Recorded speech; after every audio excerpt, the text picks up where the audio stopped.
up, Woodward. We are starting off your day with a brand new crew. Meet Broder.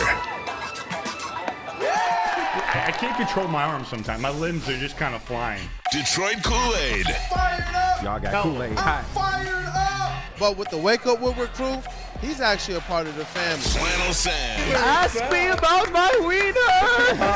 Okay. Along with JB and KG. Wake Up Woodward gets you all of your Detroit sports talk. Every morning, 8 to 10 a.m. Live on Woodward Sports. A show for Detroit, by Detroit, with people from Detroit. Tell Siri to set an alarm, because it's time to Wake Up Woodward. Hey, what up, though, people? Welcome to Wake Up Woodward. We're live at Dispo in Romeo. Listen, it's the place to be. I need to see you guys out here. Get down here, man. How you feeling this morning, Mr. Matthew Broder? I'm feeling great. We got to watch some football last night. We got Team USA basketball news. Not going to spend too much time on the Tigers. We have to shout them out in this first segment, but I would love a coffee mug to just show off exactly where we're at right now. Hey, my God, thank you. There we go. We are at Dispo of Romeo right now. We're here all morning. This is my first show out here. I was out here last year, interning, helping out with some things. Okay, I was about to say, I swear you were out here last year. Oh, yeah, but I've never been up on the desk here. Always in the trenches, man. This is the room. I believe it was easy talking about Desmond Ridder being a Hall of Famer, future Hall of Famer. No. Pardon? It did happen here. That's where it happened? Yeah. Wow. Yeah. Okay. Hey, forget about Bijan. Forget about. At least he has an alibi. Yeah. We were at Dispo. Yeah, exactly. That's a good point. But no, it was great. Kool-Aid. We got JB on the TD. Yes, sir. Board. Screen. We got Stick running sound today. Shout out to Stick, man. OG. Great to have you in the mix, as always, brother. As always. We're going to have to get those flamethrower segments when we're back in studio. But shout out to Flannel Sam. He will be on Big D Energy. Shout out to KG as well. He's going to be doing sounds in studio for, Ermanni Networks, Mass? Yes. Yeah. Yes. Definitely. Make sure you tap in with all of Woodward Sports. Listen, I would ask you, what do we have to talk about today? But I believe the topics are lions, and more lions. There are. They are. That is all the topics. Starting at 8:15. 8:15, we're going to go around this first segment. There were some other stories in sports that we got to touch involving our country, involving our baseball team. So we got to touch that first, but hey, 8:15, I want to hear winners and losers from last night. That's what we're going to start with, winners and losers of preseason game 1 at the New York Giants. It was a rainy night last night, but we saw some things. We learned some things, a little bit of good, maybe a little bit more bad, but we'll get into that. Yeah. Then we're going to go through, not each position group, go through them, but we're going to review some of those winners and losers, some guys who stepped up last night, other guys who maybe took a step back, or even didn't do anything, which led to question marks now going into this next game against who? The Kansas City Chiefs. I think it's appropriate, too, because of the show that we had yesterday where we keyed up what players are we seeking to see have, a good preseason, and what players do we have our eyes on last night.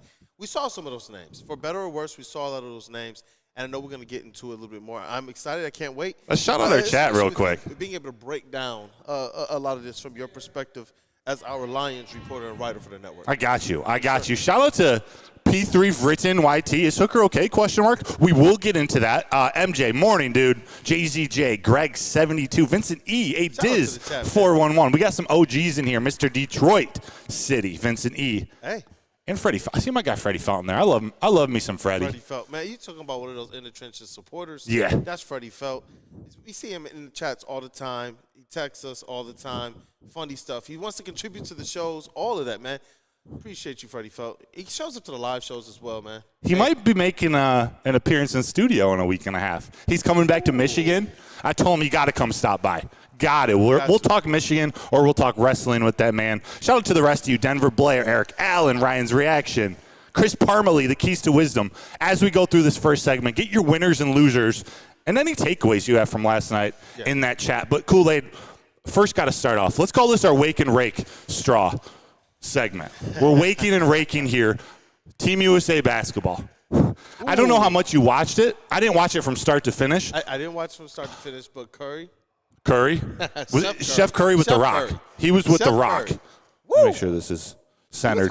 Down 17. Yeah. This basketball team made up of stars. Down 17.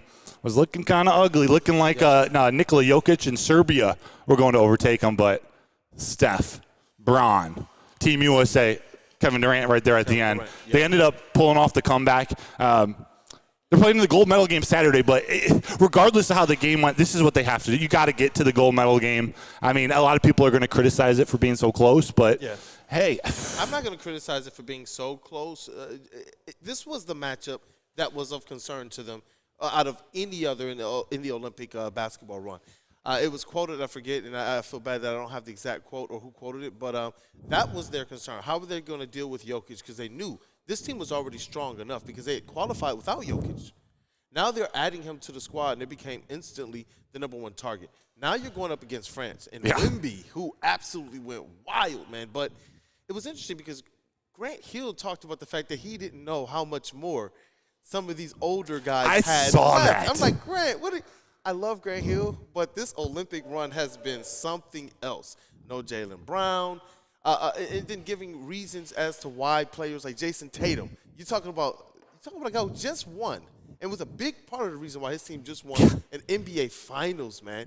It's interesting that those are the guys that came through when Team USA needed it most. Yeah, that's what you want to see. I don't know if you noticed, and I didn't watch it close enough to criticize Steve Kerr with anything, but he's getting a lot of shade thrown at him. But did you see at the end, the very last play when KD sunk that, Carmelo Anthony, he was down at the bottom of the screen, actually calling out the entire play. He said, LeBron, get out of here. Or LeBron passed the ball back to KD. Yeah. He said, Embiid was coming up to set his screen. He was like, dude, get out of there. Just Kevin Durant, take the shot. Shoot the J. Hey, shoot it. One of those. Yeah. You already know what it is. Work to perfection. Give him the ball. Get out the way. Yeah. KD got it. I saw someone on X on Twitter say, like, I'm completely convinced that they won that game, that last play, because Kerr stopped coaching and they started listening to Carmelo. To be determined, but that was my water bottle. Man, I was talking to Lindsey Hunter about it as well. He had some questions about the rotations with USA Basketball. He kind of contrasted this thing with Chuck Daly and his run with the Dream Team. And he came and he said instantly, you guys are all talented. There's nobody on this roster, if you're on Team USA, who should get a DMP. We're going to run 5 and 5. Not that I necessarily endorse that type of a strategy. But if you got that much talent, you can definitely go ahead and do that. And everybody's getting run. Everybody's getting reps. Everybody's staying hot for those moments that you need them. Not what we see out of this Team USA, where a lot of players are not able to, and this is what Lindsey was saying, that these guys are not able to get the right rhythm. They're not able to get a feel for it. And sometimes that moment, that their ability to kind of be engaged and be checked in can take a hit because of it. No doubt. Oh, excited to see him on Saturday. Killian Hayes will not be playing for France in that game. I'll get a little mic adjustment. Again, chat, get your winners, losers, and any takeaways you might have from last night's preseason game in the chat. We're going heavy Lions here at 8:15. I don't expect many of you, if you live here in Eastern Standard Time, maybe even Central Time, to have stayed up to watch the entire Tigers game. It was a great game until the very last pitch. Like literally up 3-0, eventually up 3-1 in the bottom of the ninth. 2 outs, 2 strikes. The bases were loaded.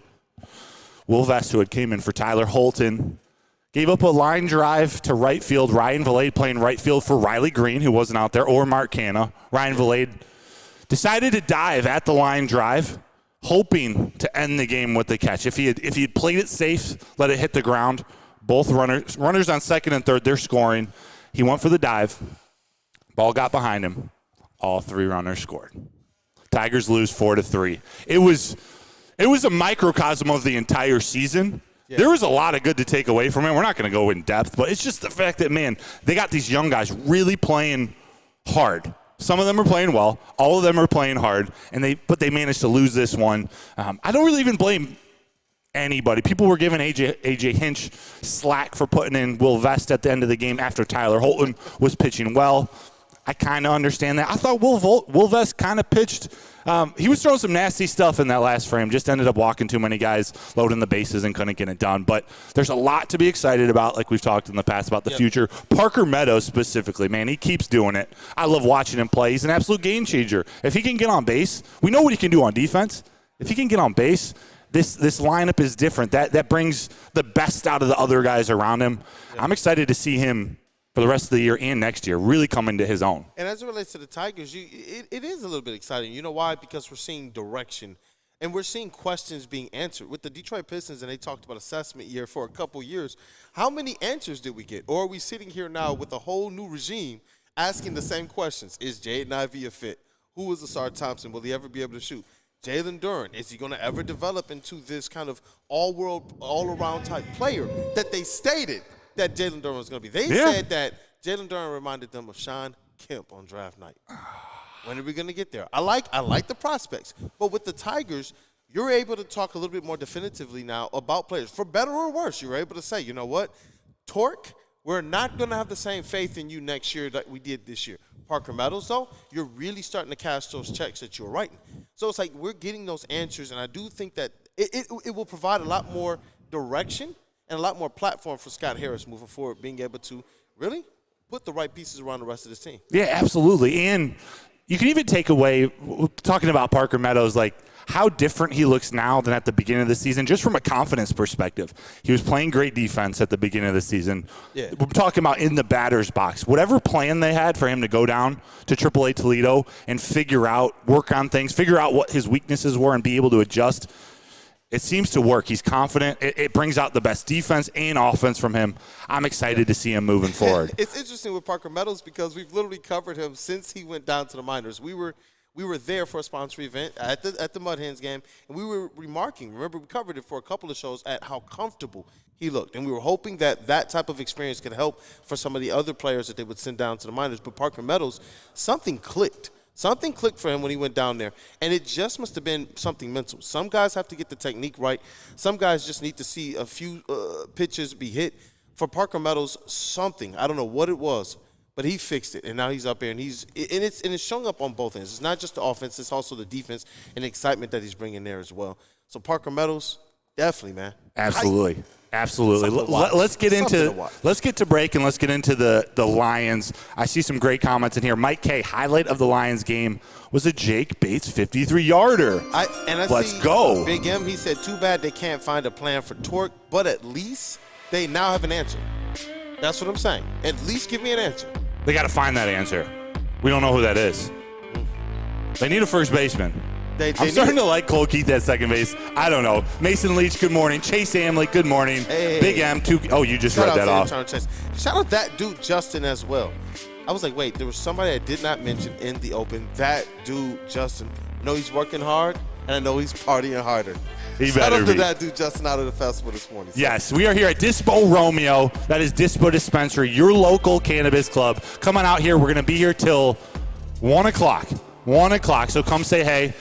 Come get some medication, some gummies, some lotions, some CBD, whatever you want, they have it here. Again, Dispo Romeo will be until 1 o'clock. They are your local cannabis plug.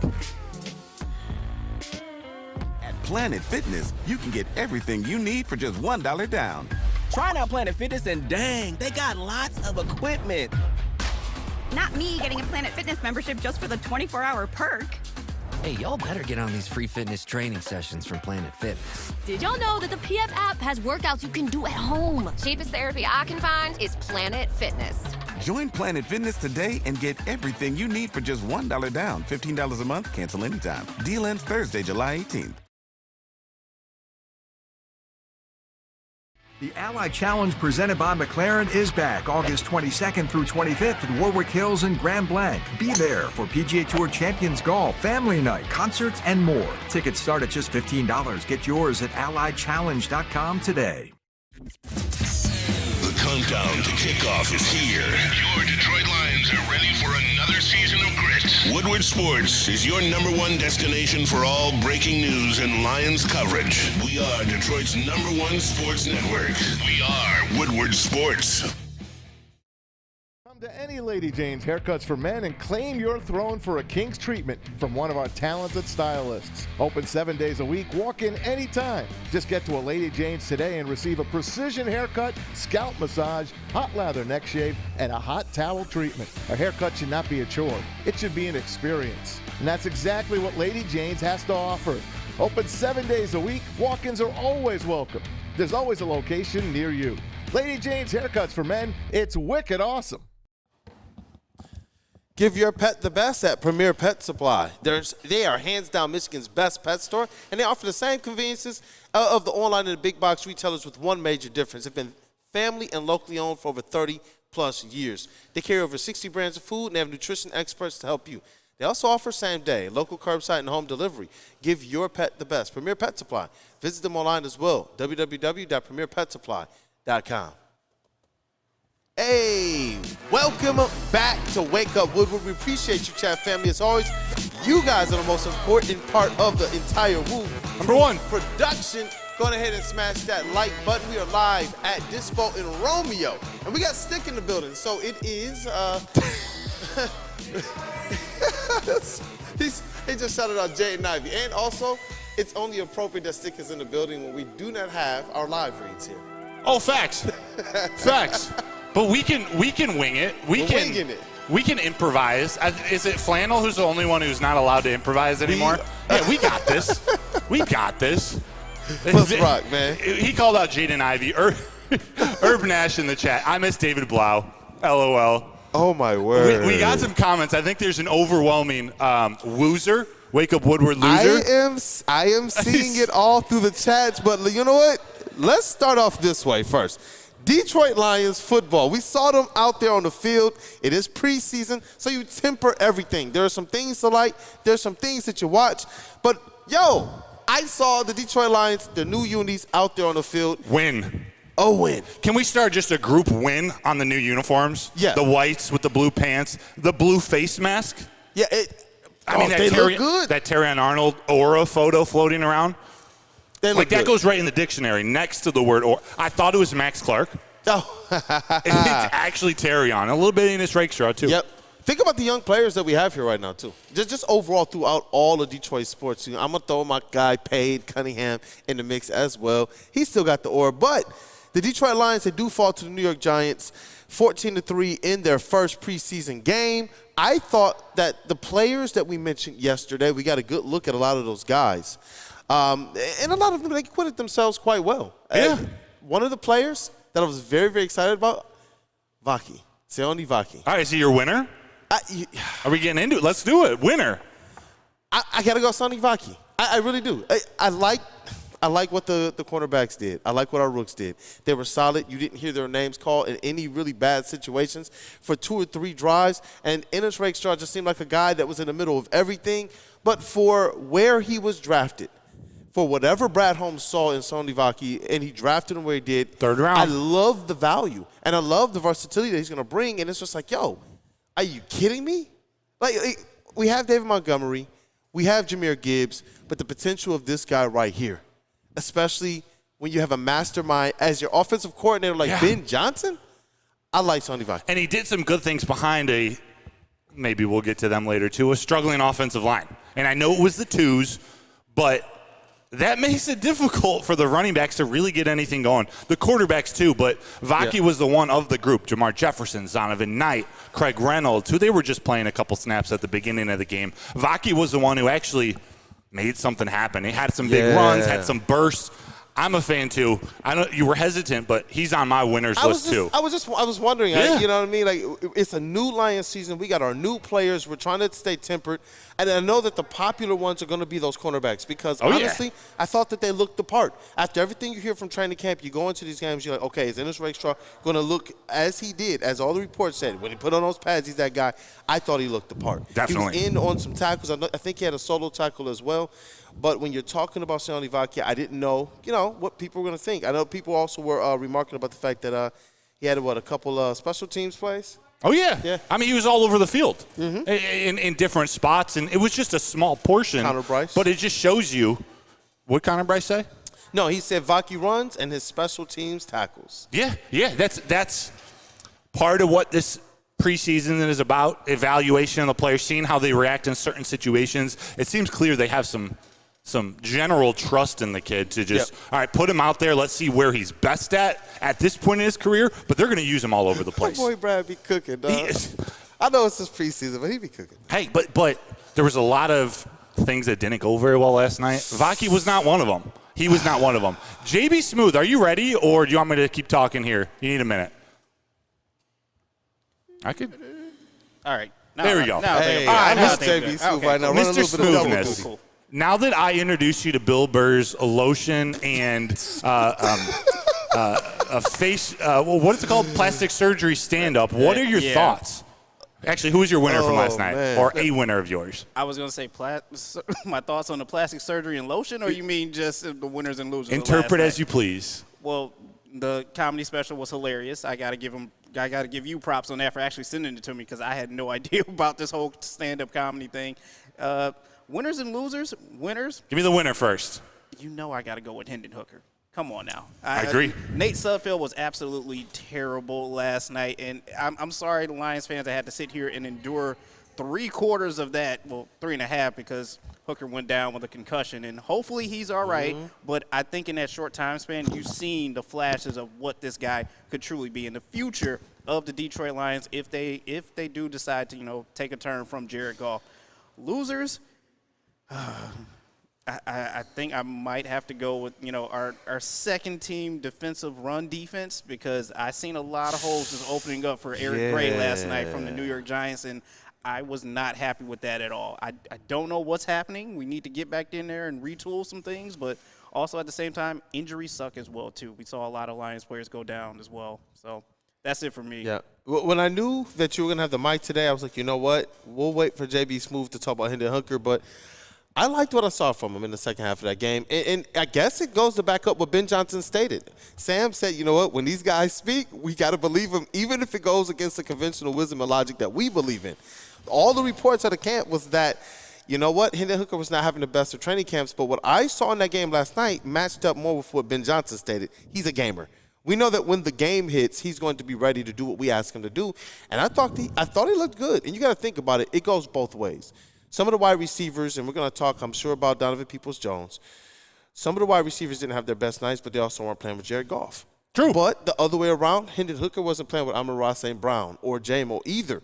So when you look at his performance, I actually like what he brought to the table. I know it was about 5 of 9, about 40 yards passing, I believe. Got a couple runs off for about 35 yards as well. Thought he looked solid. Everybody by now has seen his truck stick as well. It was solid, man. It was solid. Yes, I like what Hendon Hooker brought. Perfect. We're going to talk more about Hooker in the next segment when we're talking more in depth about the QBs. Let's go. I have Broderick Martin as a winner from last night. Not that every play was perfect, not that he did everything perfectly, but what we saw from Hooker last night is the progression that I wanted to see out of him. I saw a little bit better pad level. I saw much better footwork, and I saw a disruptor. In the middle. The dude has slimmed down, and he still looks like an absolute monster. Like, he makes such a difference. The Nate Lynn sack, that was because of Broderick Martin. Yeah. Like, Broderick Martin, he split a double team. I forget, it was the late first quarter, second quarter. Whenever the Nate Lynn sack was, it was caused by Broderick Martin getting pressure up the middle, breaking through that double team and allowing Nate Lynn the time to get around the edge and get, I think it was Drew Lock at the time. It might have been DeVito. But nonetheless, I thought Broderick Martin, he showed me exactly what I wanted to see. Some other winners, Ennis Rakestraw, I thought was great. Amik Robertson, I thought did what he was supposed to do as a leader of that unit, a veteran playing with a lot of rookies, a lot of young guys trying to earn the team. I love seeing him. We talked about Nate Lynn, Isaac Ukwu. Who else was there? C.J. Moore, the safety. He made some plays not just on special team, but at the safety position. So there was a handful of winners. But I know JB already dropped his woozer. That, what do you say, the second line, the defensive line, the run defense, sort of that second group yesterday. What about you, Kool-Aid? Who was your woozer for the game last night? I wanted to see just a little bit more out of James Houston, but I know that as those reps go and he gets back into game action, we're going to see a little bit more. He's not my loser, though. It could be. I'm looking at Donovan Peoples-Jones, and I'm looking at Darius Fountain. Okay, we've heard a lot of noise about Fountain. We've heard a lot of hype. As soon as I believe Hooker came into the game, I believe that was a 26-yard pass from Hooker to Donovan Peoples-Jones. You know what I mean? So I want to see him get a little bit more action, but Darius Fountain saved him from being my loser. I wanted to see this guy go out there in the first preseason game and do something. And he put up zeros across the board with his opportunities. He did get 3 targets. Donovan Peoples-Jones got 2 targets, 1 catch, 26 yards. Overall, the receivers, obviously, they're going to do better when the quarterback plays a little bit better. And I can't make Nate Sudfeld my loser because Yeah, you can. I can. But it was what I expected, though. Like, it's not like I went into this game like, oh, you know what? He's going to do better than what he did. That's fair. It's like he did if that's what you expected going in, then, hey, I can't really argue with that. But he was horrendous last night. I'm going to talk about him more in this next segment.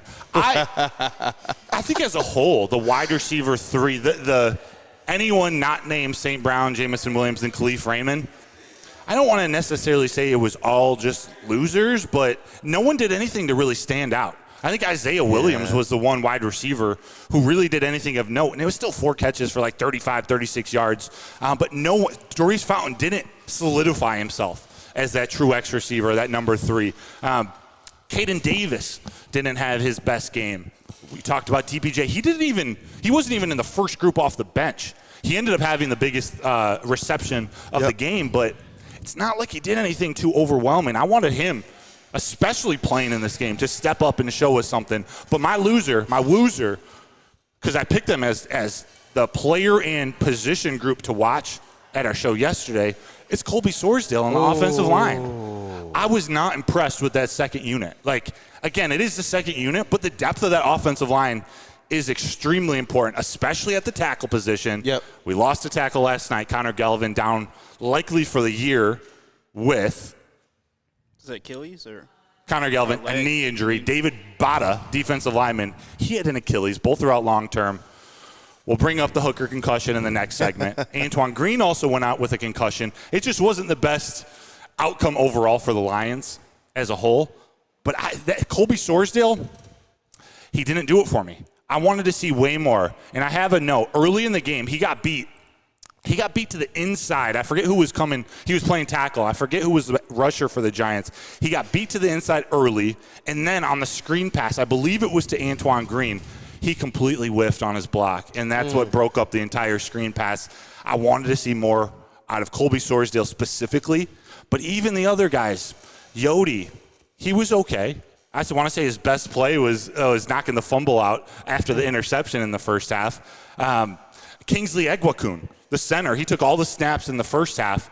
He did all right, but he wasn't getting any push off the line of scrimmage. There was a lot more sort of to take away from the offensive line's performance, which we'll get to later in the show, but that was probably my biggest loser, not named Nate Sudfeld. You know what I'm saying? Because that's the unit that we say is the most elite, and we discuss the depth, not just for this season, but what it means for the longevity of this Super Bowl window as well. Yeah. So I agree with you on that, man. It's definitely obviously it's training camp. We take everything with a grain of salt, but there's still some takeaways. So I do appreciate your critical assessment. They're going against number 2s too. Like, I expect Colby Sorsdale to be one of the better players out on the field. Like, I expect him to be able to shut down whoever New York has in their second unit. Maybe not even shut down, but look like, all right, if you slide him in a real game, he's going to stand up to it. Yeah, I see John Fisher, Sorsdale look bad. Ed O'Neill, Sors trash.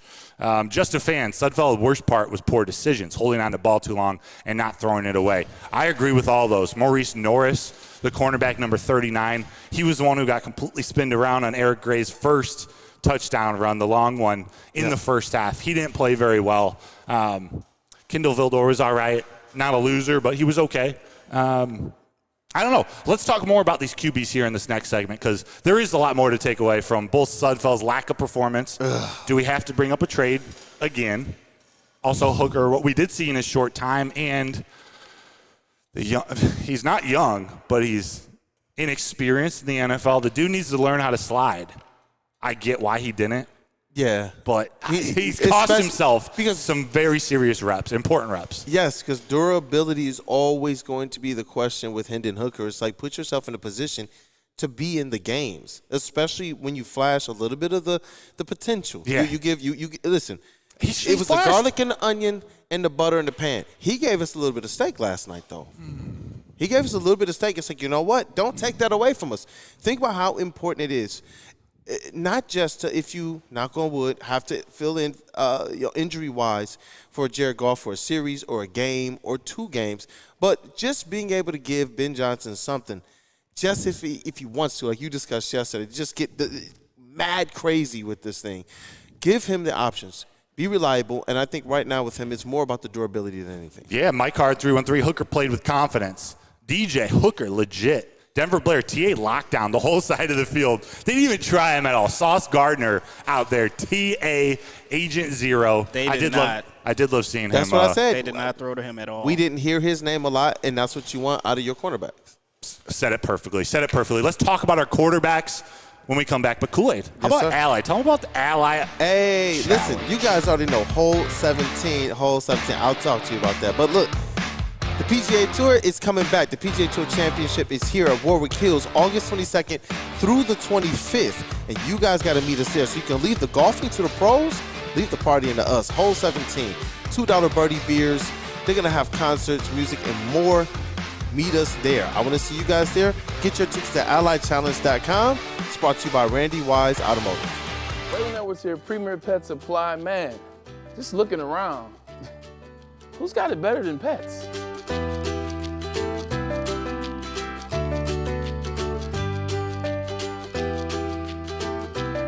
Come on, a baby stroller for Coda?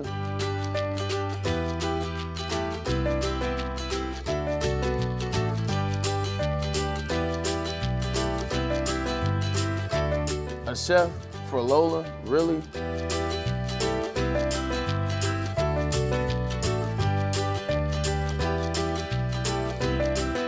You don't have to tell me who the real boss here is. Who's got it better than pets? Nobody, especially here at Premier Pet Supply. For over 30 years and more than 13 locations, Premier Pet Supply has everything that your pet can dream of, and guess what? It's all under one roof. Premier Pet Supply, family owned, operated, and proud to call Metro Detroit home. Check out premierpetsupply.com or scan the QR code today. Who's got it better than pets? Nobody!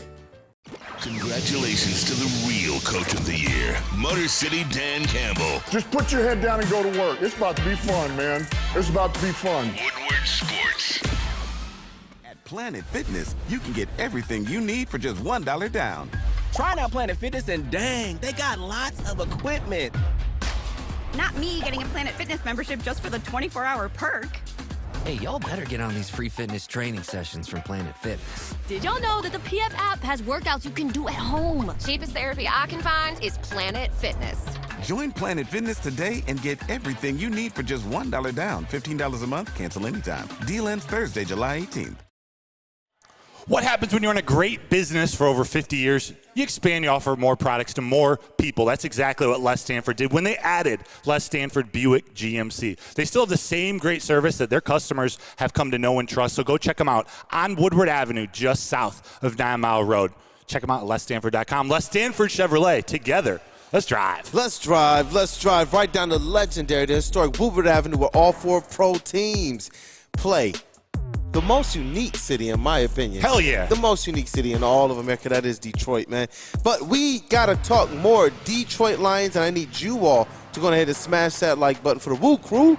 Shout out to Flannel Sam, who will be on Big D Energy, KG on E&E today.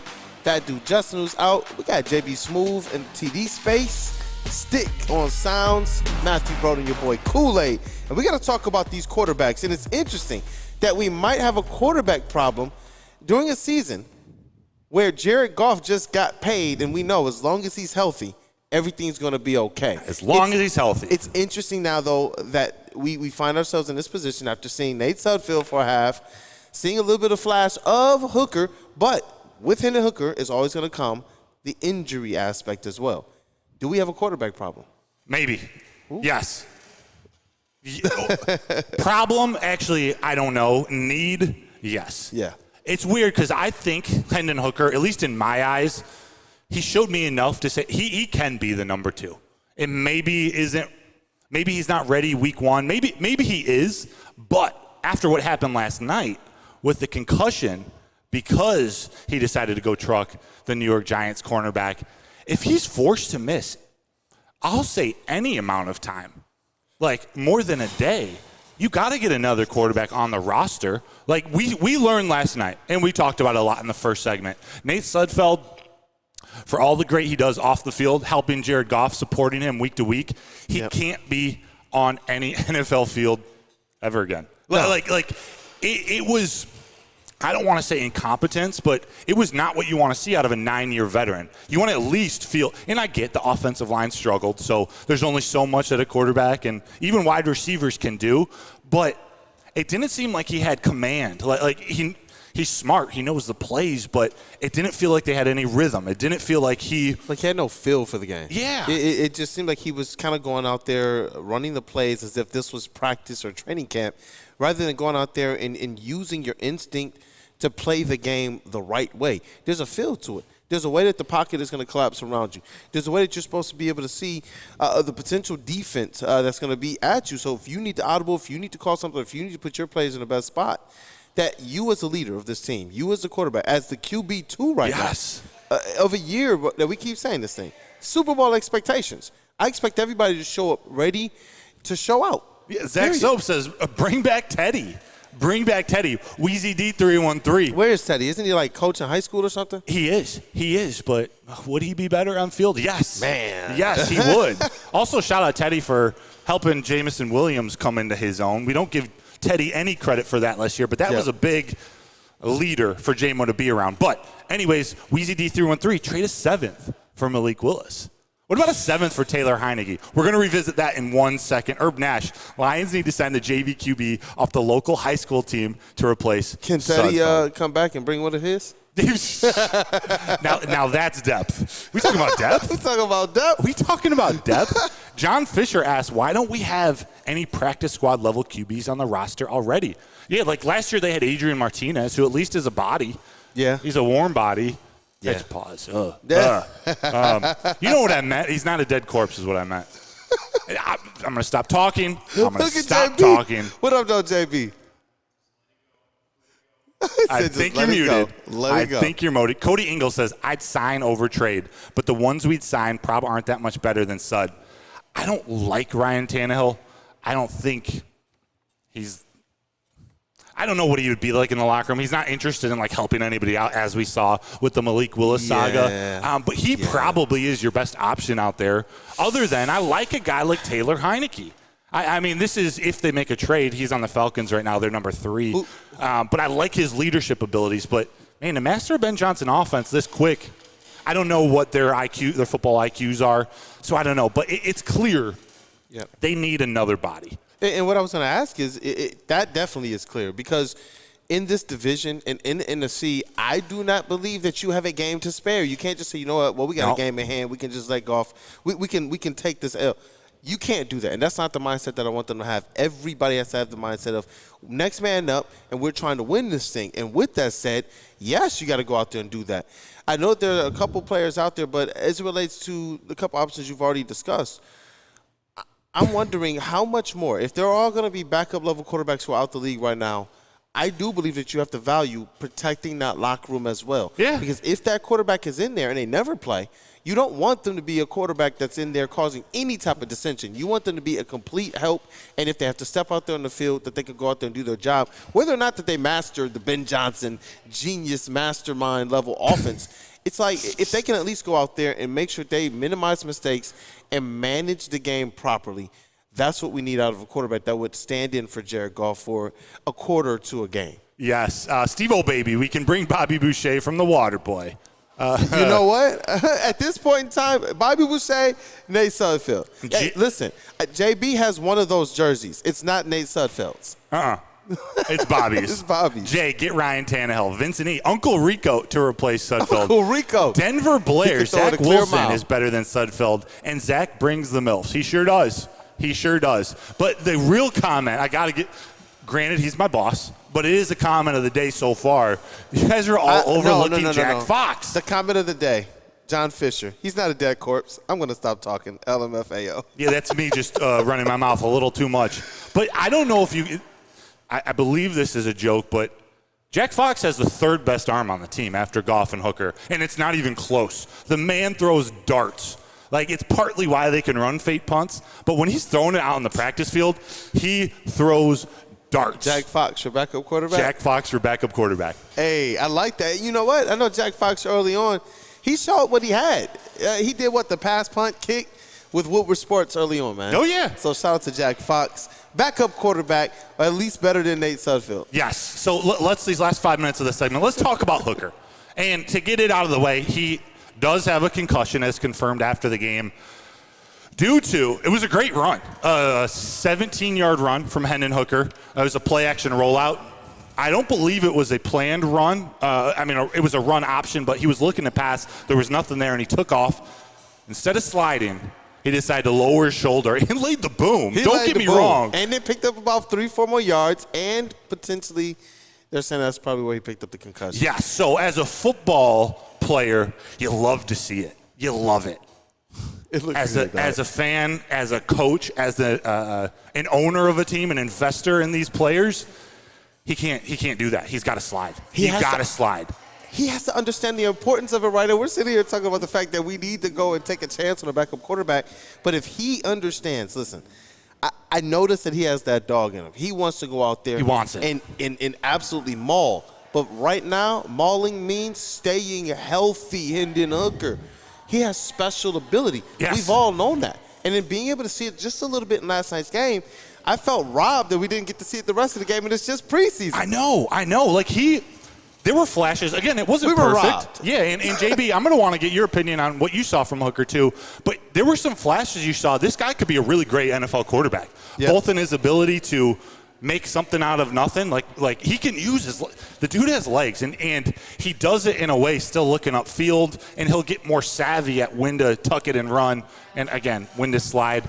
He made a few really good throws, a few overthrows. He was 5 for 9. He wasn't perfect. First game action, but man. What I saw, especially after what we've been seeing and hearing out of training camp, expected it to be a little uglier than that. And when you consider, I picked the offensive line as my loser for the day. When you consider wide receiver 3 didn't really step up and do anything. So doesn't sound like he had a lot to work with, and he still looked the part. Like everything not off the field, but outside of like his on-field, in-play play, he looked like a quarterback. He looked like he could lead a huddle. He looked like he understood what was going on. He just needs reps. And that's why you can't slide, especially in preseason. You want to show off. He needs these reps, and he would have started against the Chiefs, guaranteed. We need him out there. JB, Hooker. Hendon Hooker, my guy. Last night, I think you like saw a proud father. I know, right? I think last night you saw both the good and the bad, which is perfect because it is preseason. You just needed to see that out there from Hendon Hooker. You saw some nice throws, and then you've seen some overthrown passes as well, too. But like I said, it's still preseason as well, too. And you guys got to take into account that he's heard all the talk about, oh, we wasted a draft pick on him. Oh, he's not going to be anything. He's forever going to be a backup. That's why he went out there and showed you and that he could lower the boom. And, like, he's still in his college days as well, too. Like, hey, I still got this in my bag. I still know how to run this football field and be a field general. So that's what you saw. It might have been a little too hasty because now he has a concussion as well, too. But then again, now you have to question the fact that during training camp, are these Guardian caps really helping or are they kind of hurting because no one's really getting accustomed to taking hits like that? Guarantee you he's waking up today thinking like, man, I took a lot of beating yesterday, even though I probably shouldn't have. But at the same time, like, hey, maybe I need to just get a little bit more comfortable with being out there on the field and taking these hits as well, too. But as Kool-Aid said, I'm a proud father seeing him out there, like, going to work, man. He's back at it. Like, come on. That's his happy place out there on the field. You raised a good Hooker. Yeah. You're right, man. On that run, it looked like he was running as if he had that red jersey on, man, and absolutely just trucked through the defense. It's like, no. Bro, they can hit you right now. But El Gato in the chat says, why didn't they draft Joe Milton? That might be a familiar name to some Joe Go Milton Blue had fans. a good outing last night as well, too. I saw Broder chuckle a little bit. Do we want to have the golf conversation now of what makes a good NFL quarterback or not? Because we can have it any time you guys want. Oh, man. So no Joe Milton for you, huh? No. No Joe Milton, no Jamarcus Russell, no Ryan Leaf. Jamarcus Russell. Yeah. That's a name I no haven't heard in a Ryan while. Mallett, rest in peace. There's more to playing quarterback than having the biggest arm or the biggest wheels, as we see every game that we watch. If you're actually watching the quarterback play and what a quarterback is responsible for and what changes when number twos are in, it's a different ball game when that starter's not under center. Let's come back, because we didn't even hit the wide receivers or the tight ends in that segment. Let's finish off. Let's talk offense next segment, because there were more good things that happened in between the mess. But we got Big D coming here to Dispo Romeo next. Yes, and then we got a lineup the rest of the day. We do. We do. Hey, thank you guys. I see what you did there. I got you. Thank you guys for supporting and kicking off your day Monday through Friday, 8 a.m. to 10 a.m. with the Woo crew. That's Wake Up Woodward. And after us, I'm hoping you guys are hitting the like button for us and all of Woodward Sports Network. From 11 to 1, you got 4-time Stanley Cup champion winner Darren McCarty alongside his co-host, the Golden Voice Neil Rule on Big D Energy. Then you got Ermanni and Edwards with Maz. You got Maz. You got Braylon. You got Ryan Ermanni. That's 2 to 4. After that, you got the big fellas, the Woodward Heavyweights from 5 to 7 p.m. Spinmo Rex, Speak Easy, baby. And in their elite booth, Nick Koloff, Chris Platty, Joel, Caleb, and everybody else who supports the Woodward Heavyweights. Stay tapped in with them 5 to 7.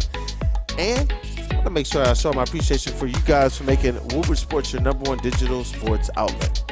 Any Lady Jane's Haircuts for Men, and claim your throne for a king's treatment from one of our talented stylists. Open 7 days a week. Walk in anytime. Just get to a Lady Jane's today and receive a precision haircut, scalp massage, hot lather neck shave, and a hot towel treatment. A haircut should not be a chore. It should be an experience. And that's exactly what Lady Jane's has to offer.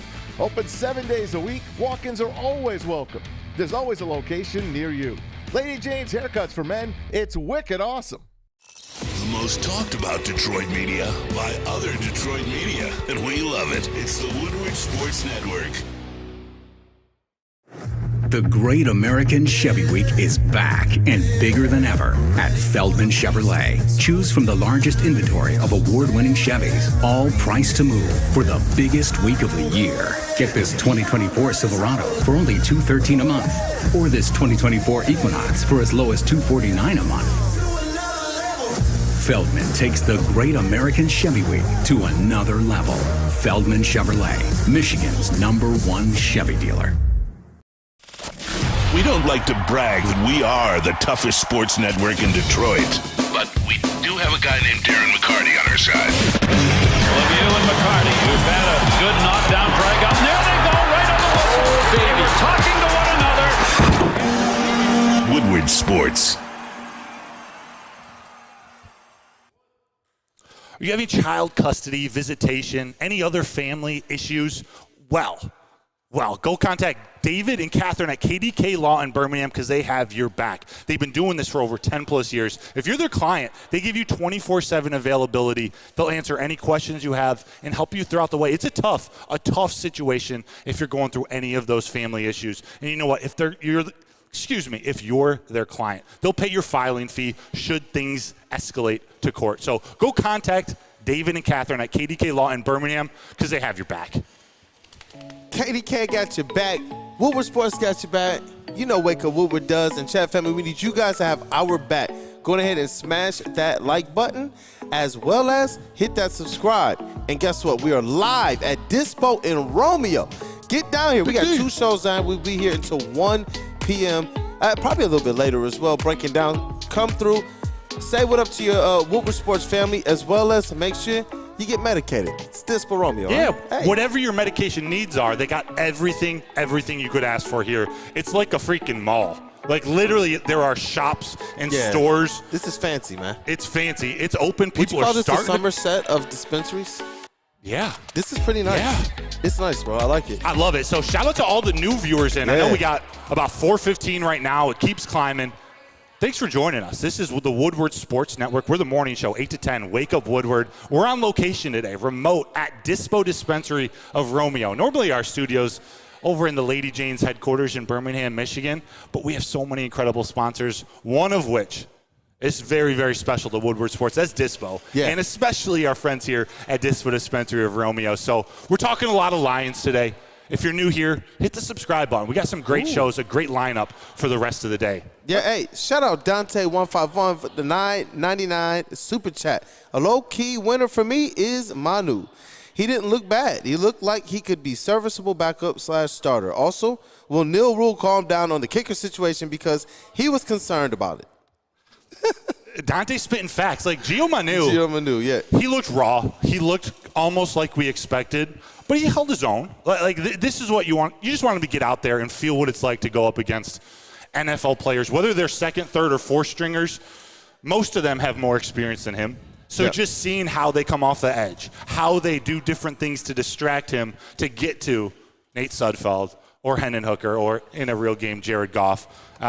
Connor Bryce, I'm only here for Broder and his chat interactions. My guy. I didn't even read that through before reading it. Shout out to Connor Bryce. Yeah, the keys to wisdom. We're going to talk about wide receivers right now, so this is a good segue, my guy. Keys. Isaiah Williams was nice, though.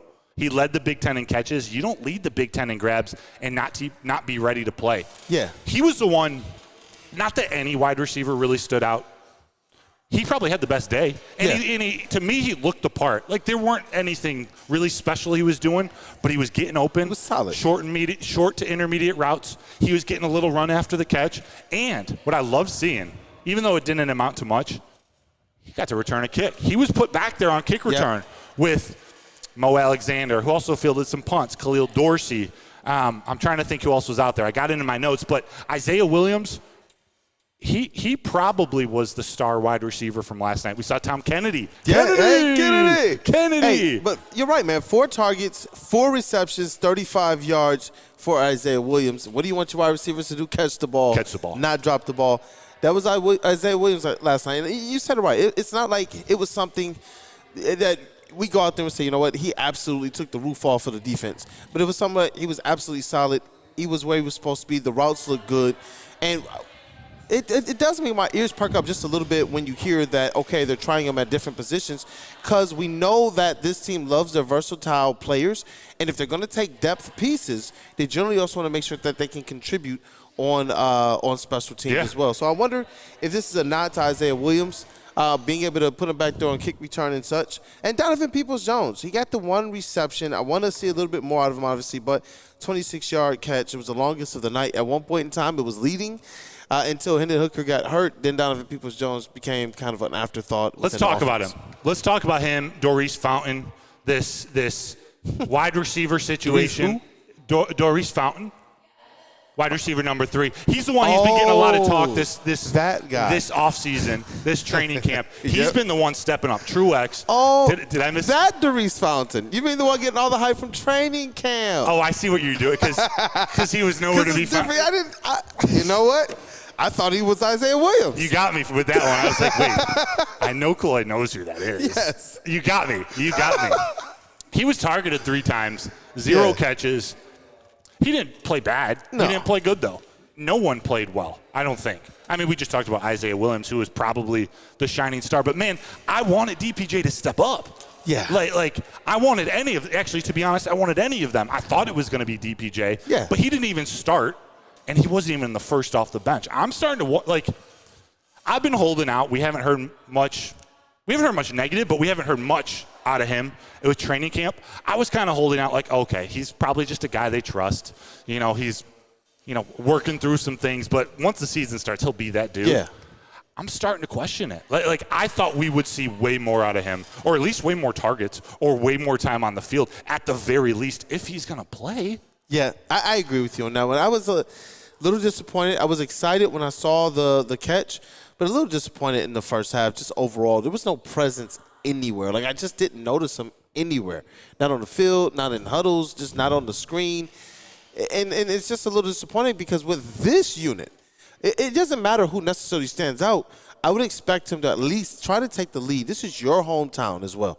Take the lead. You talked about how awesome an experience this is for you, and that you're getting this opportunity You know what I mean? Coming off of a season the year before where you didn't really do much to warrant being here. And in your audition with the Lions, you still didn't warrant much to be here. So they're putting a lot of faith and belief in you. I would at least expect him to step up and be the leader of at least the unit that we saw last night. Yeah. We know that when J-Mo is there, when Khalif Raymond is there, we know when Amon-Ra St. Brown is there, and we could throw Sam Laporte in there as well.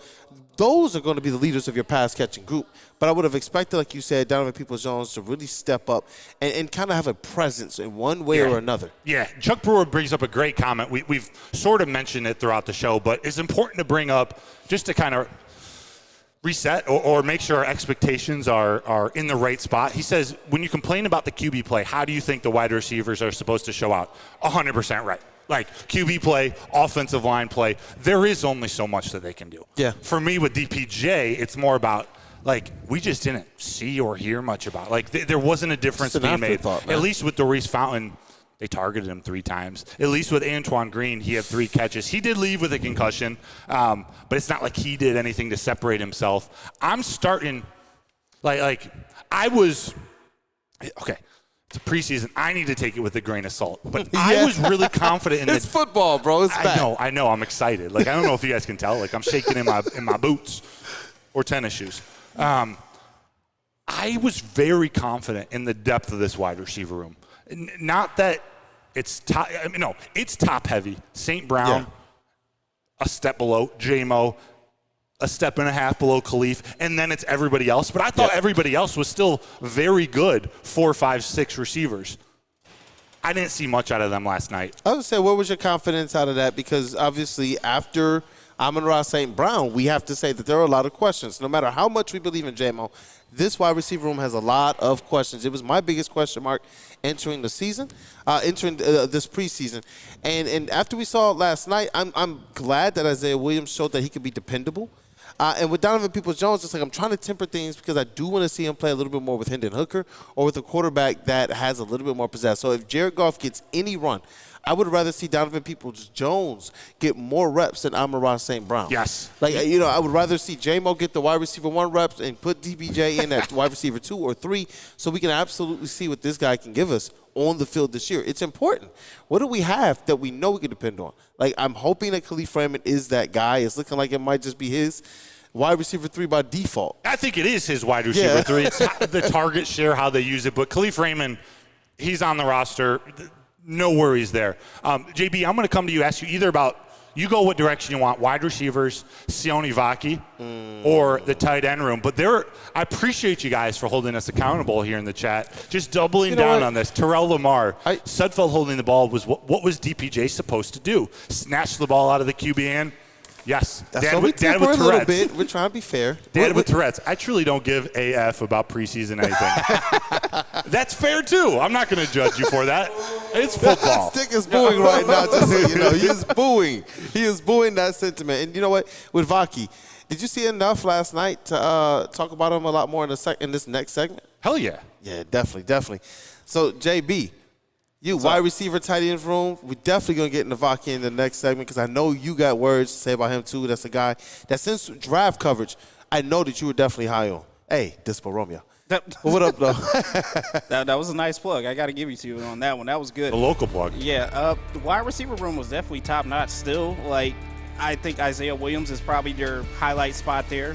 Doris Fountain, it is what it is, but we'll get into it a little bit later. Yeah, hold that thought. We'll come back to you. JB, after Kool-Aid tells us about some wicked awesome. I'm going to tell him about something awesome. I know it's just preseason football, but the Detroit Lions, it's awesome. Let me tell you about something awesome as well. When a guy can be a guy and get an amazing haircut, that's Lady Jane's Haircuts for Men. All you got to do is stop in, sit back, and relax, and let one of Lady Jane's talented hairstylists make you look and feel great. Walk in anytime, 7 days a week. That's Lady Jane's, and it's wicked awesome. So just to get the heated steering wheel, I also had to spring for the bigger rims. Yeah, that's how they get you. Those upgrades will cost you an arm and a leg every time. Hey, new car crew, how'd it go this weekend? I got a great deal on mine. How? I went to Randy Wise, not those other guys. They got me in a great new ride, and they didn't break my budget. Hey, could you pass me the sugar? How? Never mind. He made the wise choice. Yep. Make the wise choice at RandyWiseChevy.com. Thank you Salute to the Detroit Lions and Sheila Hamp for the best season in Lions history. Now it's time to let Brad Holmes cook. Woodward Sports.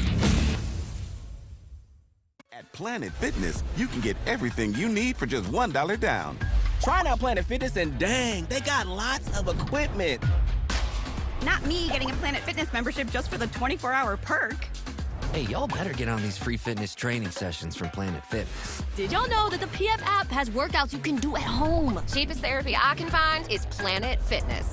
Join Planet Fitness today and get everything you need for just $1 down. $15 a month, cancel anytime. Deal ends Thursday, July 18th. Woodward Avenue, the first paved road in America. Woodward Sports, the first sports network born in Detroit and made for Detroit. Guardian Alarm, they're the defense that we know the Lions are going to have this season out there on the field, and you can trust them with your security. I'm telling you, they have technology that's backed by people, and that's what your safety and your security deserves. And all you got to do to get that, call this number right here above my head. That is 1-800-STAY OUT. Once again, that number, 1-800-STAY OUT. We get FAB Broder even on the road. I like it. And where we at? Dispo Romeo. Hey, nice mugs here. Yes. I like that. This is going to be perfect for the Big D show from 11 to 1. Big D energy. Shout out to all our new viewers out there. We keep climbing. Appreciate y'all for tapping in. We were talking quarterbacks, Hooker and Sudfeld in the second segment, 8:17 to about 8:30. We were diving into some of the receivers and a little bit of Sione Vaki after that. We're going to continue down this offensive conversation before we start talking defense and special teams, because actually, let's talk special teams right now, because I got a question for all of you in the chat, and for you, Kool-Aid, and for you, Stick, and for you, JB. It involves Dan Campbell. Dan Campbell versus Dan Gamble. It was a preseason game. He didn't like it. Okay, Jake Bates started the game, open. I think it was the first or second drive, knocked through a 53-yard field goal outside in the rain. Yep. Flowers. Awesome. We can talk about him more, too.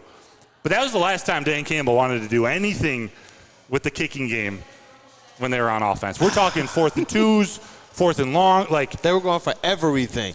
What do you think? Like, do you care? Does he need to practice in the preseason? What do you think? I wanted to see more. I wanted to see more Jake Bates. Hold on. You know what? Come to Dispo Romeo. That's what I'm going to tell you guys. You want to be at Dispo Romeo today. Oh, my gosh. All right. Reset that one. Dan Campbell versus Dan Gamble. How much do you read into his lack of special teams practice? like lack of field goal kicking? Yeah. I wanted to see more out of Jake Bates, especially with kind of the mixed report that we've heard out of training camp. That's another one of those players I'm like, you know what? Let him get as much work as possible. And what have we heard? Outdoors, you know, the elements, those are things that might really be able to throw him off. Right now you get the opportunity to practice. I wanted to be able to see it, but Dan Campbell, true to form, said, I don't care who we bring in for kicker, I'm going to be me. And he did Dan Campbell things. We've all wondered. And I'm a little upset that KG isn't here to be able to talk about this. I know we're going to be able to talk about it with him on Monday or Tuesday, because this is something that he thought was going to change as the kickers got in. So I don't know what we take away as it relates to just preseason. But Dan Campbell, man, he's a madman with 4th downs. Yeah, so I don't read into it too much because it's the preseason. I would have liked to see him let Jake Bates try another field goal. I think there was like a 37 or 43-yarder in the first half. To be honest, I don't really care about it was 4th and goal, or there was another 4th and 2. They were 0 for 4 on 4th downs. But Dad with Tourette's brings up a point that a lot of people feel. I don't know if it's the majority or not, but he says, yes, you play preseason how you would the regular season. God forbid we have to play any of our offensive backups. They must know how to play going for it on 4th and short. Yeah. So actually, now that I finished that sentence, he's more talking about practicing like Dan Campbell's going to call it in a game. I want to go to JB, and I want to read some more comments. JB and Stick. I see Stick just shaking his head. Yeah. JB, give us your thoughts and hand that baby over to Stick. Over, JB. let me slide over. Get close. We're family. Let me slide over, get Stick in here as well, too. But I don't think you needed to go for it on every single 4th down. That just kind of irritated me a little bit. Like, it threw me off. as you said, I still wanted to see more from Bates. He only hit that 153-yarder. I don't know if Dan Campbell was, like, happy with that and was like, all right, cool, let's just ride off in the sun with this one kick. But you don't need to go for it on every single fourth down. I know it's preseason, but at the same time, you still want to see some scoring drives at least going on somewhat. I don't care if it's 4th and goal. What do you think, Stick? Sticky.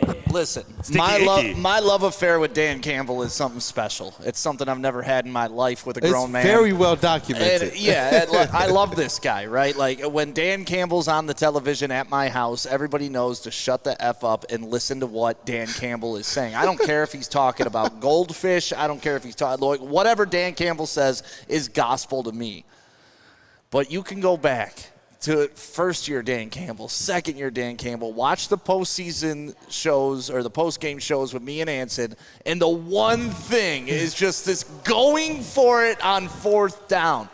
Always. We could argue it cost you the NFC Championship. You can argue it whatever. You can also argue it got them to the NFC Championship. So I get it. And I love Dan Campbell and everything he's done for the Detroit Lions, Brad Holmes, how they've turned it around. Like, I cannot praise this. So do not take this as a knock. But it just drives me insane. It's like, I love my wife, but, you know, there's always one thing that you're like, come on. It really, like, there's always one thing. Nobody's perfect. Why did JB fall off the screen? Because JB understands. JB's in a long-term relationship. He loves his girl. But I'm sure there's something, and it's not even something big. Like, it's like with me, I leave my socks underneath the table. You know, like, she hates that about me. Everything else, I'm good. She hates that about me. Going for it on 4th down is leaving the socks under the table. I feel you, bro. Every dude knows what I'm talking, and this is the one thing that drives me nuts about the guy I love the most.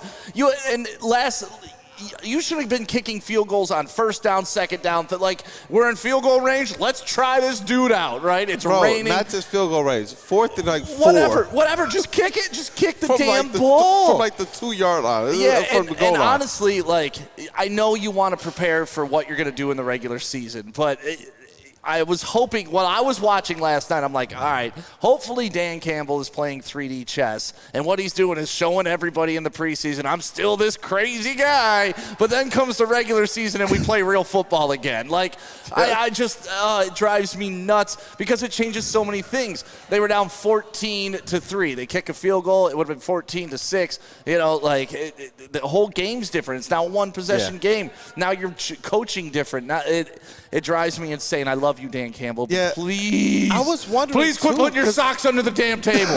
Tell your wife you love her too. Oh yeah, Corey, I love you, and I'm sorry about my socks. And I'm sure that's what Dan Campbell would say to me, like, Stick, you're cool, but I'm sorry. This is what I do, bro. Like, if you don't like it, kick rocks. And I love you, Dan Campbell. Never leave. You've done wonderful things for me in my life. Like, you've made me have memories about the Lions that I never thought I'd have. But damn, kick the field goal. Also, congratulations to Stick, almost a week married. Almost. Yeah. Congratulations to you and Corey and the girls, man. All right. I wonder if you feel any differently because you're married now in those quirks in your wife, or maybe her to you. Now that you're married, it's like all systems go. I'm going to rip on you any chance that I get. No, it's not that at all. It's just we're all human, and we all have that one thing. I mean, what's your thing, Kool-Aid? Yeah. What does your wife hate that you also, do? Queen Kool-Aid, if you're in the chat, let me know. Yeah. Let me know. Yeah, just give us a call. For me, it's probably my shirts, man. For some reason, the shirts, I take them off. I put them in, like, the same place all the time, but it's never in the drawer. And she's like, she doesn't really openly complain about it, but it's the question. You know, she's like, oh, why don't you just fold it into the drawer? And I'm like, it's 2 feet away. Why don't you just put it in the drawer, Kool-Aid? And it's like, you just kick the field goal. You got a field goal kicker. Just kick the field goal. And I'm like, and that's tired. what it is. I know I done worked all day. We've had some successes. We got this far with me doing this with my shirt all this time. Yep, it works. But it's still something that I know. She's just like, and you know what's crazy? Now my sons are doing it. And that's what happens. It's going to trickle down to the team. Yeah. Sean Payton, Bill Parcells, Sean Payton. So this is Sean Payton's fault. This is Sean Payton. But honestly, love Dan Campbell. It's preseason. Do whatever you got to do. But It's just the writing's on the wall. This man ain't changing anytime soon, whether I like it, you like it, or anybody else likes it. I thought that the personnel would have dictated differently. I thought, okay, Jake Bates is the guy you feature if this is your personnel. Right. It's raining. It's bad conditions. Let's try this dude out. Backup quarterbacks who are not getting it done, and you're like, you know what? No, let's just go. Let's just go for it. Yep. I get it if it was a first-team offense and you want to make sure that the rust is knocked off on those first down calls. But with that personnel, I was like, Jake Bates all day. Nope, not at all. Yeah, and that's the only negative I took out of yesterday. And even Hendon Hooker's concussion, to me, that wasn't really a negative. That was a dude that hadn't played football in 2 years. He was finally got a hit, truck stick somebody, and he's like, you know what, next time I'm trucking it. And he's like, oh, well, the DB's a little different than a linebacker. I'm going to go to the tent. That's funny. See you later. I have one question for you.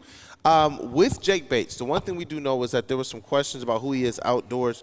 Do you believe that there was any aspect of, okay, he made his kick, we're just going to save Jake Bates for the next game, continue to let him practice, get his confidence up as we head towards the season?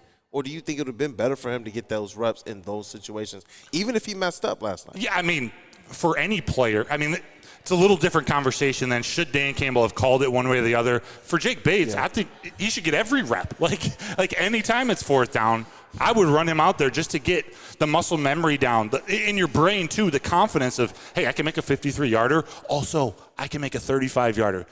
Isn't it weird that the 35, the sub-40-yard kicks are the question marks? Like, we need to see the consistency. We need to know that he can kick extra points, and he can make, we'll call it even under 50 yards. That's what Badgley could do. He can make all the ones under 50 and a big one in the playoffs at 53. Yep. And what if we have to go back to the 49ers home? What if? I want him to get as many reps as possible. Ryan's reaction, $4.99 Super Chat, say random numbers. MCDC is 85% successful going for it on fourth when there's 3 or less yards to go. Yes. To be clear, when they have their first-team offense and Goff is there throwing to St. Brown and Laporta and Montgomery or Gibbs, it's a completely different story. But we got some really good new chatters that I'm not recognizing, some great comments in here. Buddy Kikito. Thanks for tapping in. I don't recognize your name. I appreciate you for viewing. Thank you. He or she, I'm assuming that he says, preseason games are meant to try anything play-wise. Look at depth. Lions are not putting starters out there. Preseason doesn't count in the standings. Facts. The keys to wisdom. Lions are the more talented team pretty much every week. He believes you do not gamble with the better team unless you absolutely need it. And the last one I saw, it was a good one. Shawshank Submarinium. When the Jets made the AFC Championships game 2 years in a row, the front office gave Rex Ryan free reign to do stuff like this, and they tanked within 18 months. He says MCDC needs to avoid becoming Rex 2.0. That would be quite a feat. Ooh. I see what you did there, Rex Ryan, feet. Yeah, no Oscar Pistorius. I get it. I get it, man. And you know what? I wanted to ask you this question as well. When I was growing up, and it might be your perspective. That's a long time ago. It feels like it was so long ago. Gramps. Especially with the birthday a couple of days ago. It's like, goodness gracious, I just made another revolution around. But I swear we saw the starters play a lot more. And obviously as time goes on, the starters will play less and less and less due to safety, expectations, and things like that. Do you think that the starters should play a little bit more than we've seen them play in recent years? No. Yeah.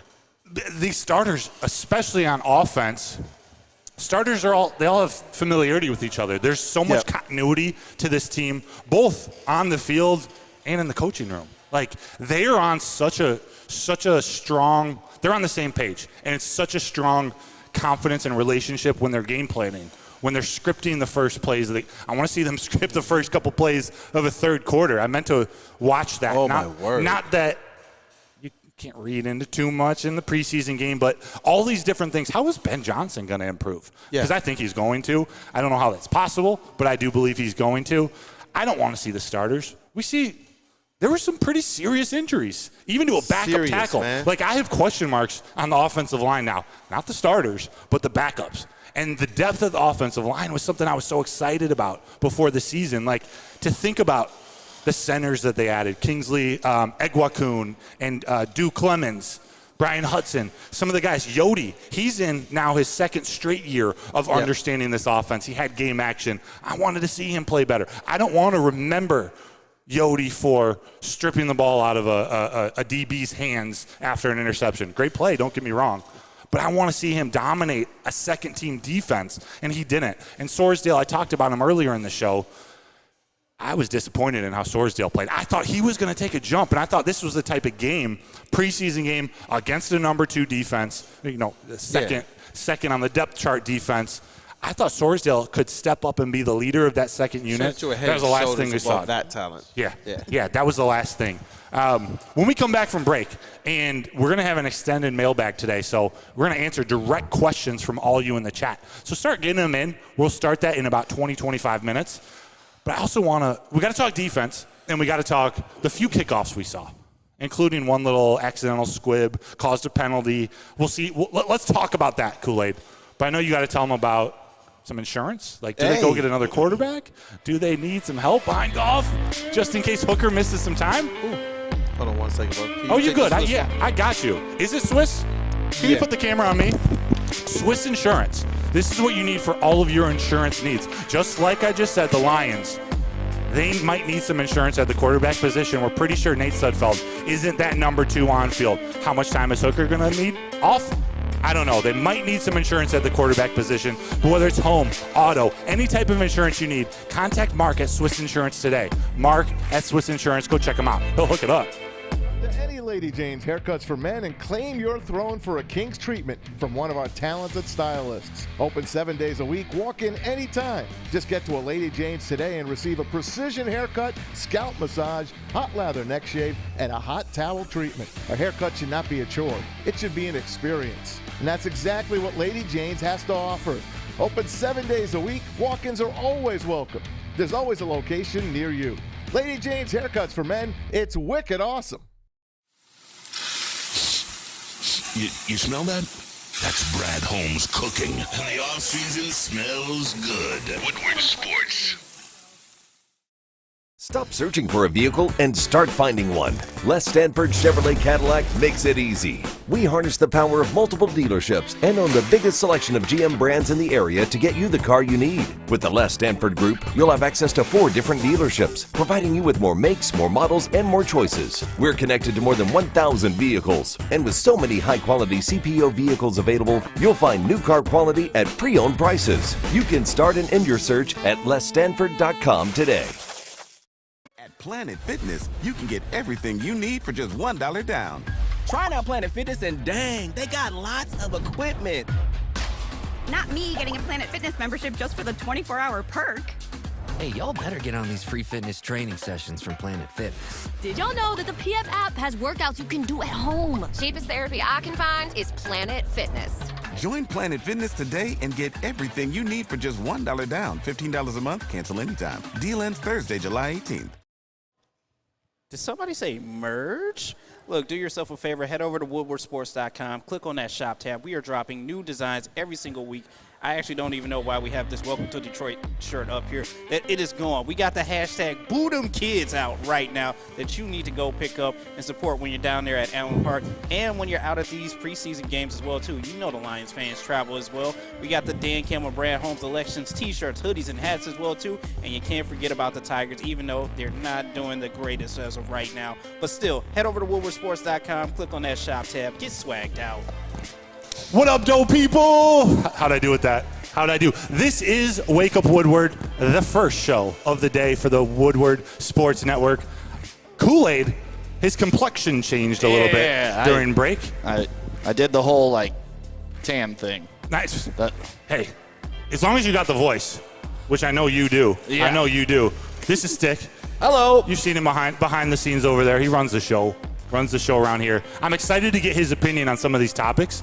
And I know JB's turning that music down now. But we're talking Lions football a lot today. Let's talk. I want Stick for 4 or 5 minutes real quick. I want to get your opinion on what we saw or didn't see on the kickoff rules. And then we got to jump into this defense.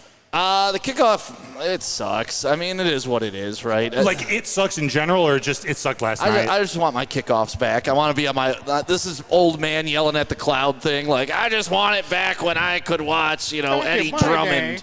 But when they were returning kicks, though. Yeah. Dante Hall, Devin Hester. Yeah, those moments you're never going to get again, And it broke the Lions' heart sometimes, because the Lions were so bad. They'd have a big moment, and then all of a sudden a kickoff return, next thing you know, it'd ruin the game. But I miss that part of football. And I'm sure we'll get some good plays out of this, but I don't know. It is what it is. I've seen it in the CFL. It doesn't really excite me to the level that I want to be excited about. Yeah, and we didn't, and we're not going to see in preseason these special teams coordinators run anything. Trick plays or, anything that they've been planning or in the past. But there is, you can start to see some holes open. Like how it's set up, if you have an elite weapon, you can see some areas where if they construct the play right, there could be an opportunity for a JMO or a Gibbs, or if you consider putting those guys out there. But at the same time, I did notice with the 2 return men back there, whoever doesn't catch the ball, they're the lead blocker.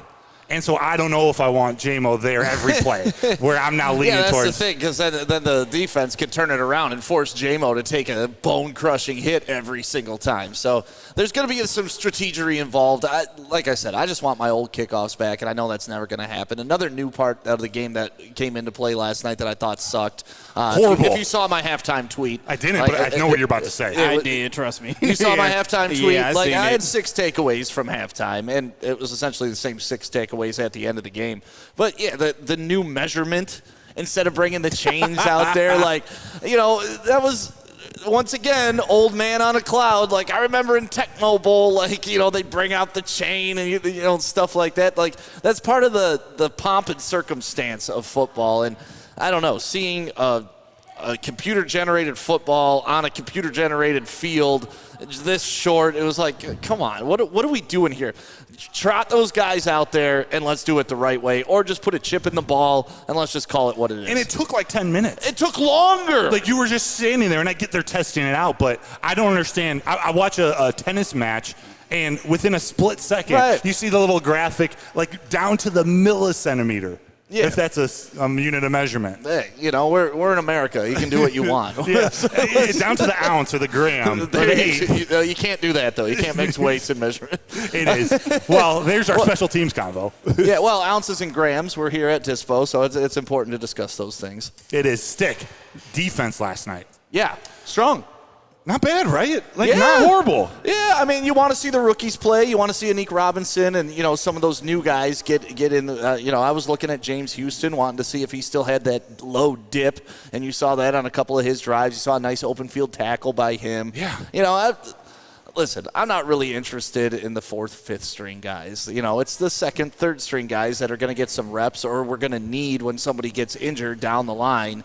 Those are the guys I was really paying attention to last night. And to see James Houston out there again, just healthy and, taking on a lineman and making that open field tackle, I was like, okay, we got Houston back. Maybe that's part of the reason Brad Holmes didn't go jump the shark and try to go overspend for another defensive end, because they knew, all right, once Houston gets healthy, we have the bookends already. We don't need to go spend that frivolous money. Yeah, and he did.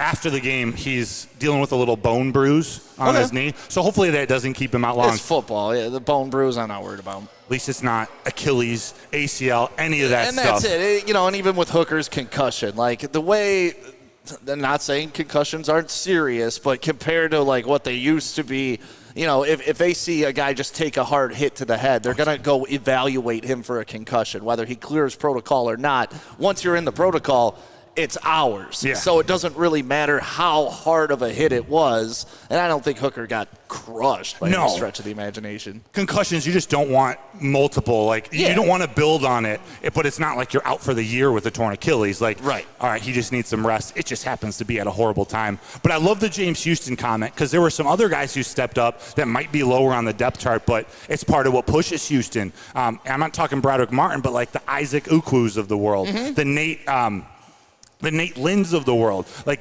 they showed some things that I wasn't expecting. Some athleticism, some run off the edge. The kid from Brother Rice that they kept talking about. Deron Gilbert. Yeah, he had a solid game. I mean, he was always in the middle of stuff. Did he stop that guy on 4th down? No, he kind of got out-muscled. But, it was a cool local story, and they kept talking about it. Do you think this, and again, it's just preseason, but does this speak to anything about Kelvin Shepherd? Like, to me, it makes me more or confirm some impressiveness I've noticed out of Kelvin Shepherd. They didn't have Anzo. They didn't have most of their linebackers, Barnes, Rodriguez, Jack Campbell. So it was Jalen Reeves-Maben and Deron Gilbert, not Malcolm Rodriguez. Who are some of these other guys? Malik Jefferson, Ben Neiman. Right. You're not playing with much, but Kelvin Shepherd had him ready to go.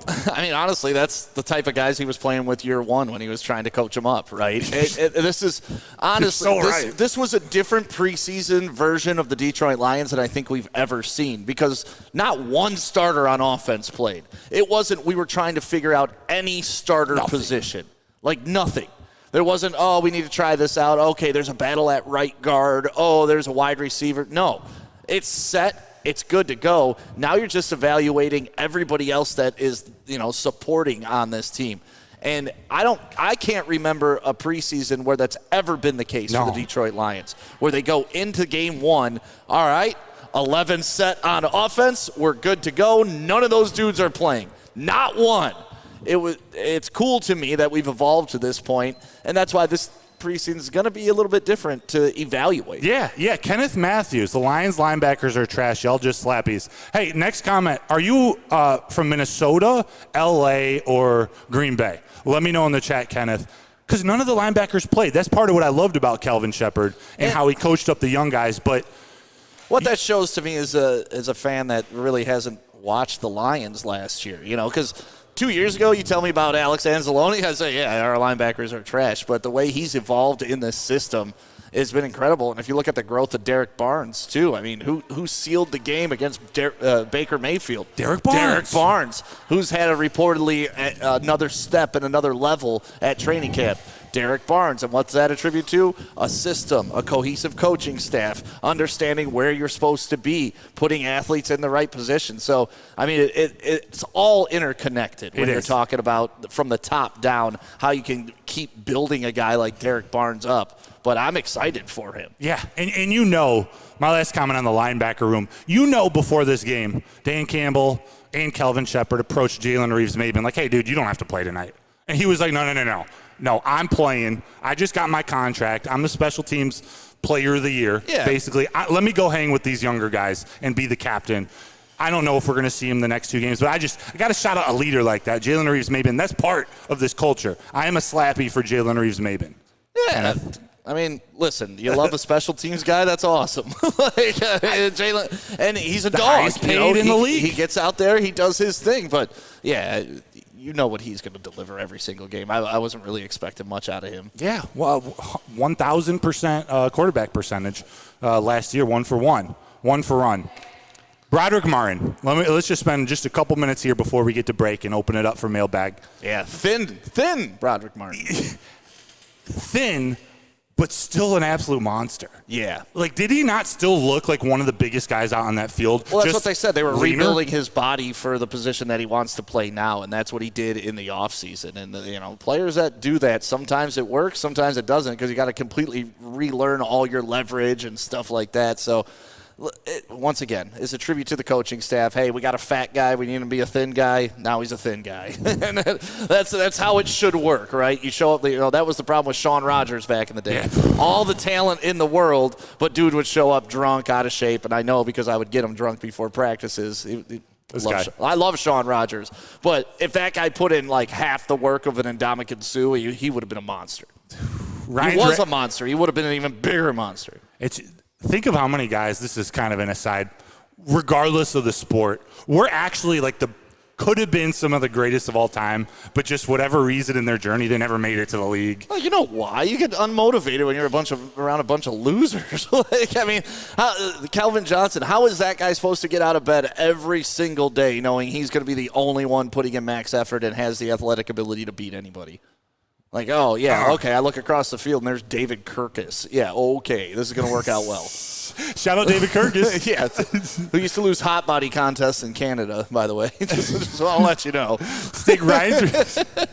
David Kirkus would? Oh, yeah, dude. He'd come to Canada and think he was sweet for the Wednesday hot body contest at Voodoo, and he would lose to, all the male strippers from Danny's. Cool, dude. You're a professional athlete. Dude, what are you doing here?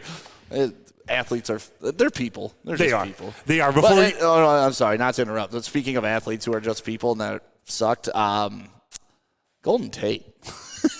Did anybody else fall asleep listening to Golden Tate?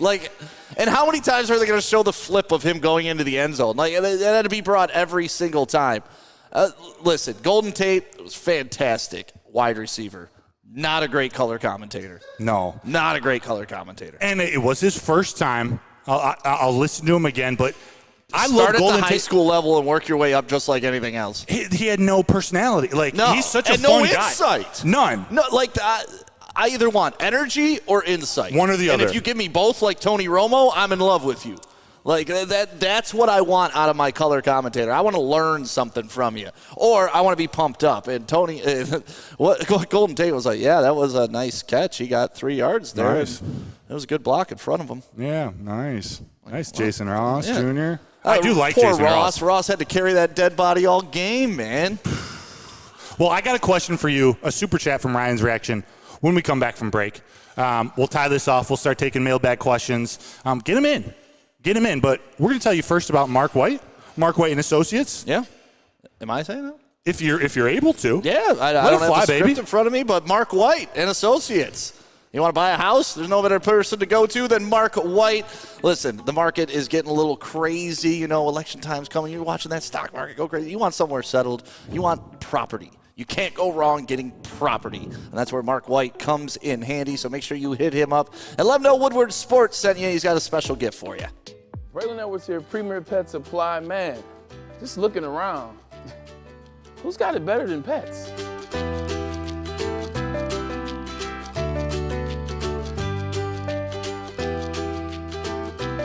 Come on, a baby stroller for Coda?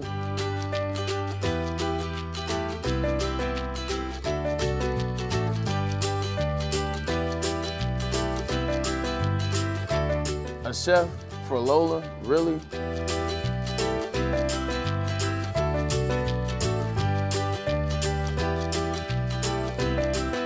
You don't have to tell me who the real boss here is. Who's got it better than pets? Nobody, especially here at Premier Pet Supply. For over 30 years and more than 13 locations, Premier Pet Supply has everything that your pet can dream of, and guess what? It's all under one roof. Premier Pet Supply, family owned, operated, and proud to call Metro Detroit home. Check out premierpetsupply.com or scan the QR code today. Who's got it better than pets? Nobody! The countdown to kickoff is here. Your Detroit Lions are ready for another season of grit. Woodward Sports is your #1 destination for all breaking news and Lions coverage. We are Detroit's #1 sports network. We are Woodward Sports. The Great American Chevy Week is back and bigger than ever at Feldman Chevrolet. Choose from the largest inventory of award-winning Chevys, all priced to move for the biggest week of the year. Get this 2024 Silverado for only $213 a month, or this 2024 Equinox for as low as $249 a month. Feldman takes the Great American Chevy Week to another level. Feldman Chevrolet, Michigan's #1 Chevy dealer. Soroki's Crispy Chicken and Pizza is popping up all over Metro Detroit. They got hand-breaded. Just the most delicious chicken, pizza, tenders, really anything you can ask for from a chicken and pizza place. It's crispy. They got New York style. It's delicious. They're looking to double their number of restaurants each year. So I encourage you, whether it's their new Madison Heights location or any other place you see a Soroki's, stop in, tell them Woodward Sports sent you, and enjoy some crispy chicken and pizza from Soroki's. That's www.sorokis.com. What up, dope people? We are back, and it's Wake Up Woodward. I'm here sitting next to Sam Stick Day. We got Kool-Aid over on the sound, and we got JB working the TD booth. We're talking Lions. We want to take mailbag questions in, so come start putting your questions in so we can answer them. We are at Dispo of Romeo. That's Dispo Dispensary, your local cannabis plug. One of our favorite places to do remote shows. They treat us well. We're feeling good in here. We're feeling good. We got shows all morning till 1 o'clock. Big D Energy will be here right after us. And I'm about to take advantage of that deal, that $99 deal they got going on. What's that pressure potion? Oh, there it is, the plug pack. Look at that. Look at that deal. So $99 gets you 1 ounce of flour, 4 1-gram pre-rolls, 3 200-milligram edibles, 2 infused pre-rolls, and 1 gram disposable vape. I mean, that. Good deal? That's a great deal. Great deal. Great deal. I know they have a $10. You get free $10 if you spend $25. If you look at our Dispo ad on the show, scan the QR code. Come on in here to Dispo Romeo. Tell them we sent you. But Stick, Ryan's reaction wanted me to ask you this question specifically. Okay. Are they allowed to use O linemen or D linemen on kickoffs? You should be able to. If they're on the roster, you should be able to use them. Yeah, that's what I thought. And that's know where it it's going to get interesting. It's going to turn into like a rugby scrum up front with all the big fellas, and you're going to have some fast guys shooting around the side. They'll play with it. They'll have some fun with it, but overall, just give me my kickoff back. Right. Like, that was so exciting. Honestly, it was one of the most exciting parts about a game, the roar of a crowd when there was a 99-yard kickoff return. It's like inside the park home run in baseball, or a triple. Right. I don't know why they took it out. I do know why they took it out, but I don't know why they took it out. Like player safety. How many players actually have been saved because they stopped kickoffs? Right. And how many people earned their careers by being special teams warriors? They didn't get that chance. They don't get to show that off. Yeah, there's a whole Disney movie that Mark Wahlberg was in about that Papali kid from, what was that called? Invincible. The Eagles. Disney can no longer make that movie because they're going to make Invincible, and it's going to be him on a kickoff hitting a guy 5 yards in front of him. Do you remember what was the name of the other Eagles movie about the kicker with Tony Danza? It's got a really long name. I think Disney, but nonetheless. I'm not a big Tony Danza buff. I'm sorry. Me neither, but this was like, it's like a 10-word name. I don't know why I was just thinking about that. But the Lions. What? It's just an odd Tony Danza reference. I don't know. You just got me. You were talking Eagles movies, Invincible. I was thinking, hey, maybe it's this one. Someone will remind me. Someone will remind me in the chat. Shout out to you, Ron K. But these Lions, let's finish off the show. We got 25 minutes left, by the way, so it's not over anytime soon. We got time. But I want to start taking questions, talk about things you guys want to. We hit just about every positional unit, takeaways from last night, and really what that means for this team, whether it's pushing the starters, competing for starting roles. We gave winners and losers. Is there any area, and maybe, JB, if there's anything you want to talk about, any area that stood out to you as either a area of need that the Lions need to address with these twos, or something like, okay, Vaki, he looked good. Like, all right, pencil him as a guaranteed 53 man. Yeah, Vaki had a little bit of wiggle that I didn't know that he had. I mean, he showed a couple of nice cuts on his few runs. Rakestraw, I thought, had a great closeout on that first drive on the third down and drove the wide receiver out of bounds to make it a fourth down. And that's really what I was looking for. Like, Rakestraw is going to get some run. So you want to see how this guy can acclimate to the speed of the NFL and going up against NFL quality type players. Yeah. And I thought he looked good. You talked about Arnold. You really didn't see anything, but which I think is good because good. this guy was covered. Now, is it a different ball game when Danny Dimes is in the game extending the play? Sure, but he did his job for that game. So the important rookies were what I was looking at last night. Vaki being one of them, though, because I really love what they've done with this kid. I mean, he was the only player at the combine to test for 5 different positions. Yeah. And they just want him as a utility guy. Is he going to get carries in the backfield? It's going to be real tough. I mean, if anything, he's the 4th running back at best. Yeah. At best. Yeah. But it's always good to have those guys that are up and coming and ready to rock when you need them. So watching him was fun last night. The game sucked. It was horrible. That was horrible. That's what makes this so hard to talk about is like, I was so jacked up for Lions football yesterday, and then they come out and it's like, wah, wah, wah. But with every football game, and, it's like pizza. Even bad pizza's still pizza. It's good, right? Good. It's good. Bad football, bad Lions football is still football. It's still Lions football. It's still Lions football. And I'll watch it. But, yeah, there were some good things last night, mostly the rookies. That's what I want to see. Brad Holmes, another draft class. Who's going to be the star that comes out of it? Definitely. Stars. Stars, plural. I agree with a lot of what you're saying. And I want to go back to what Terrell from FL, he said something earlier. He said, Kool-Aid, did you really say Fountain was a loser with that trash bag Suffolk playing quarterback all game? For me, no. It's just what we heard from training camp going into what we expected in this other game. And you know what? I don't think he looked bad. I do want to give him a little bit more time to play with a quarterback that can actually get him the ball. But that's the unit that's going to have the most questions right now, wide receiver. I'm a lot more grateful right now that Khalif Raymond is our wide receiver number 3. So whatever DPJ and Fountain, those guys have to work out, at least they're getting the space and the time to do that. And it's something I think DPJ and those guys will show a little bit better if they're playing with a guy like a Jared Goff. Well, look how spoiled we are. We're worried about our wide receiver 4.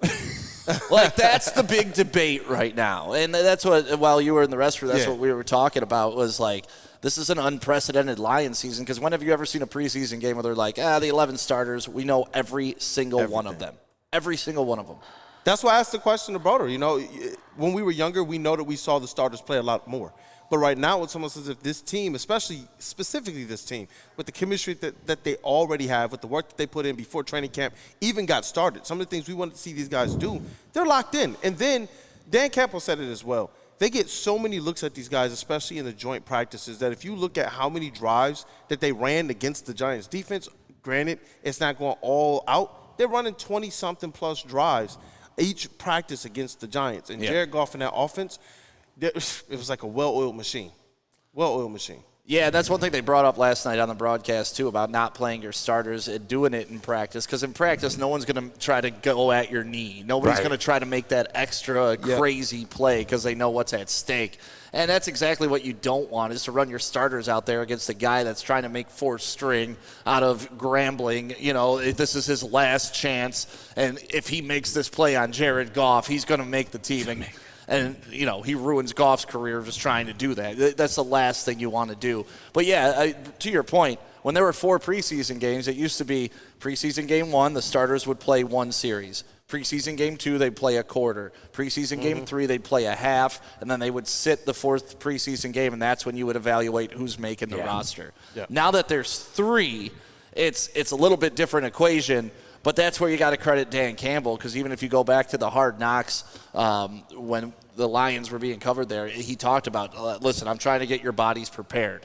I want to get you ready so it's not week 6 before your body's ready to go. Yes. And so Dan Campbell having that training regimen about getting these guys hit ready before the season, preseason really isn't a big deal because of how we practice. Yeah, and you know what? I'm okay as well. Obviously, we want our starters to be healthy going into the season. But the depth aspect, figuring that out to me is very, very important. And you're right, 3 preseason games, which means now you lose an opportunity in that 4th game to be able to assess everything that you have. And I think that this is a season where depth is going to be very, very important. So as many reps, we talking about depth, JB. So as many reps as we can get out of our second string, third string guys, and figuring out who's going to be in the practice squad. So as we get closer to that deadline, to that trade deadline, we'll at least have a lot more questions answered than we did last season when we did not have any depth, to the point that when we got to the NFC Championship game, there were cornerbacks that were playing well above the position that they should have been playing in. But Terry and Arnold, though, just talking about cornerbacks, it didn't seem like they wanted to test them at all last night. Yeah. I like it. I like it, too. Drew Lock, baby. Yeah. I mean, the Lions have never really had a true shutdown. You could say Darius Slay, but he wasn't a true shutdown. Terry Fair. Okay, not a true. Dre Bly was opportunistic. Dre Bly was better when he was a Ram. He was good. He was our best, but he wasn't like we've never had a Revis Island. We've never had like that guy. We've never had a Ramsey. We've never had that ever. By the way, Stick, just a fan reminded me, the movie I was talking about, the garbage-picking, field goal kicking Philadelphia phenomenon. Yep, I do remember that title now. Stands out. I see some great mailbag questions in, so let's do that right when we take our last break. Dante151's asking about Matthew Betts, who we haven't talked about. Matthew Betts. From the CFL? The Canadian Defensive Player of the Year. Matu. Is that how you pronounce it? Yeah, Matu. I didn't know that. Hey, shout out to Stick, teaching us something. Look at that. Look at that. JB, what's this read we got going out to break? And we'll take a quick one and come back to answer these mailbag questions. Boys and Girls Club of Southeastern Michigan. Their 3C Sports League. It honestly is the best around. They got locations or teams in Belleville, Highland Park.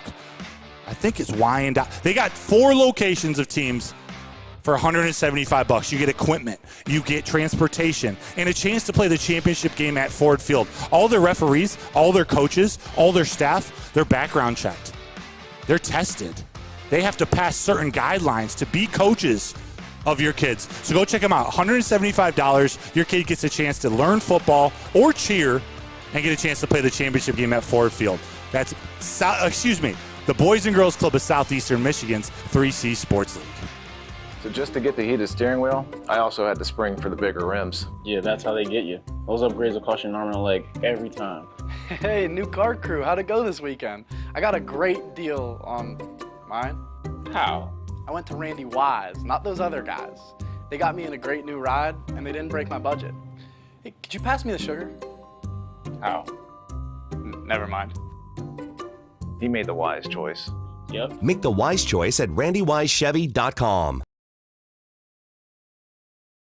The countdown to kickoff is here. Your Detroit Lions are ready for another season of grit. Woodward Sports is your #1 destination for all breaking news and Lions coverage. We are Detroit's #1 sports network. We are Woodward Sports.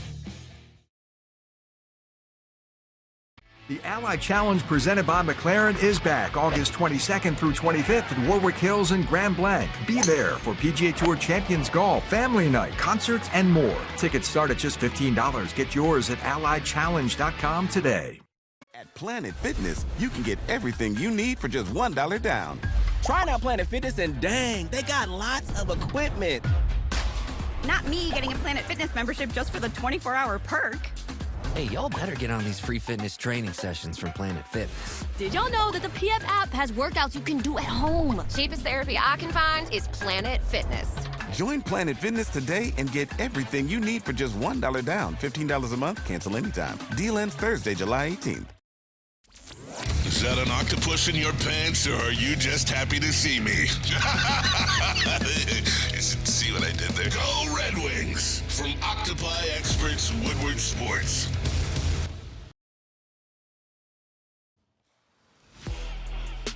Attention sports fans. You guys got to check in with Dr. Jeff Pierce of Michigan Sports and Spine. He is the injury insider here at Woodward Sports. So anytime there's an injury to one of our pro stars or college athletes, you can tap in every Tuesday and every Thursday. Big D Energy, Ermanni and Edwards with Maz, and Dr. Pierce will be there to give you all the top-notch advice.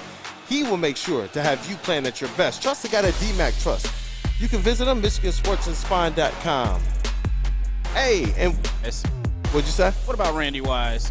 Hey, Randy Wise Automotive. Randy. Hey, how would you like to play the University of Michigan golf course with Braylon Edwards? I need you guys to go on ahead, scan the QR code, and get your opportunity to round out our foursome, right? Our foursome at the U of M Golf Club? Yeah, all four at once. Shout out to it, man. Want to see you guys out there. So Randy Wise Celebrity Golf Tour. Make the wise decision on your next automotive choice. Randy Wise Automotive. And shout out to Feldman Automotive, because since 1996, they've been driven to provide a first-class, convenient car buying solution called the Feldman Advantage. They got 18 locations around Metro Detroit, so there's got to be a dealership in your backyard. To find the location nearest you, hit it feldmanauto.com. We'll be there at Feldman Chevrolet of Novi next Wednesday.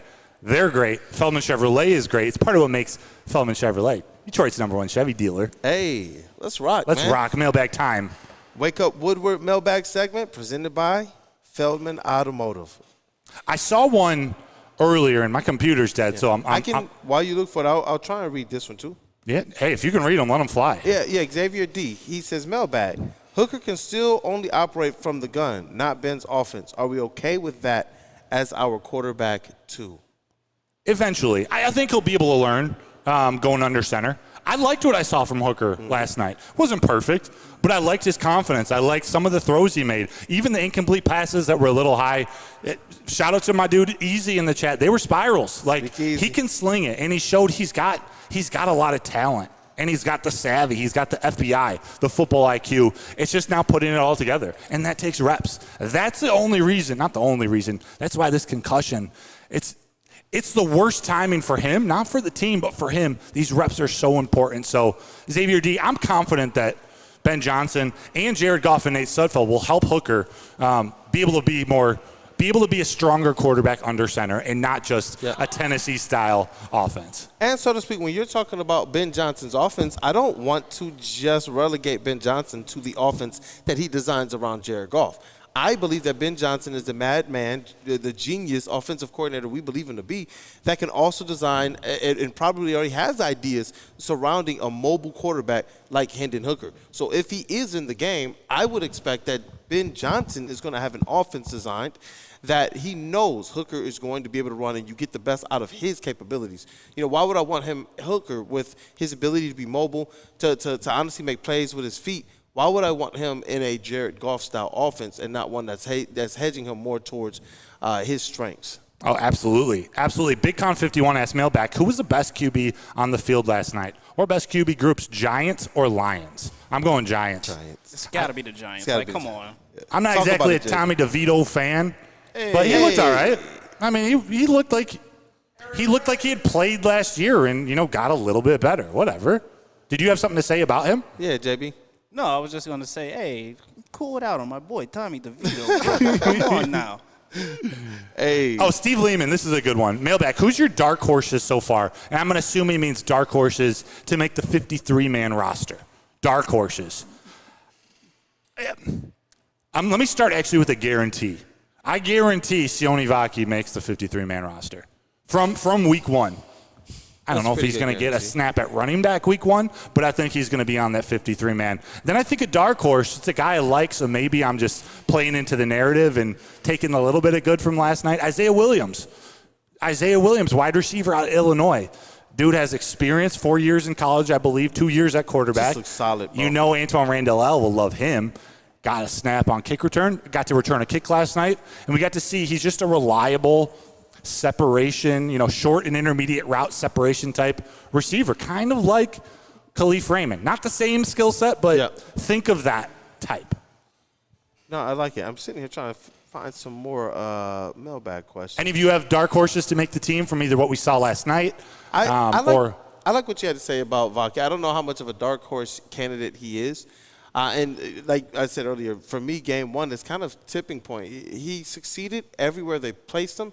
And the fact that they're able to use him in these versatile situations, to me, it makes him that much more of a lock. When you have a player that's going to take up a roster spot, but they can fill multiple positions, that becomes one of the ultimate values, especially when you got some more dogs to pay. You got Aiden Hutchinson right around the corner. What if Aleem McNeil balls out? Can you really let him go?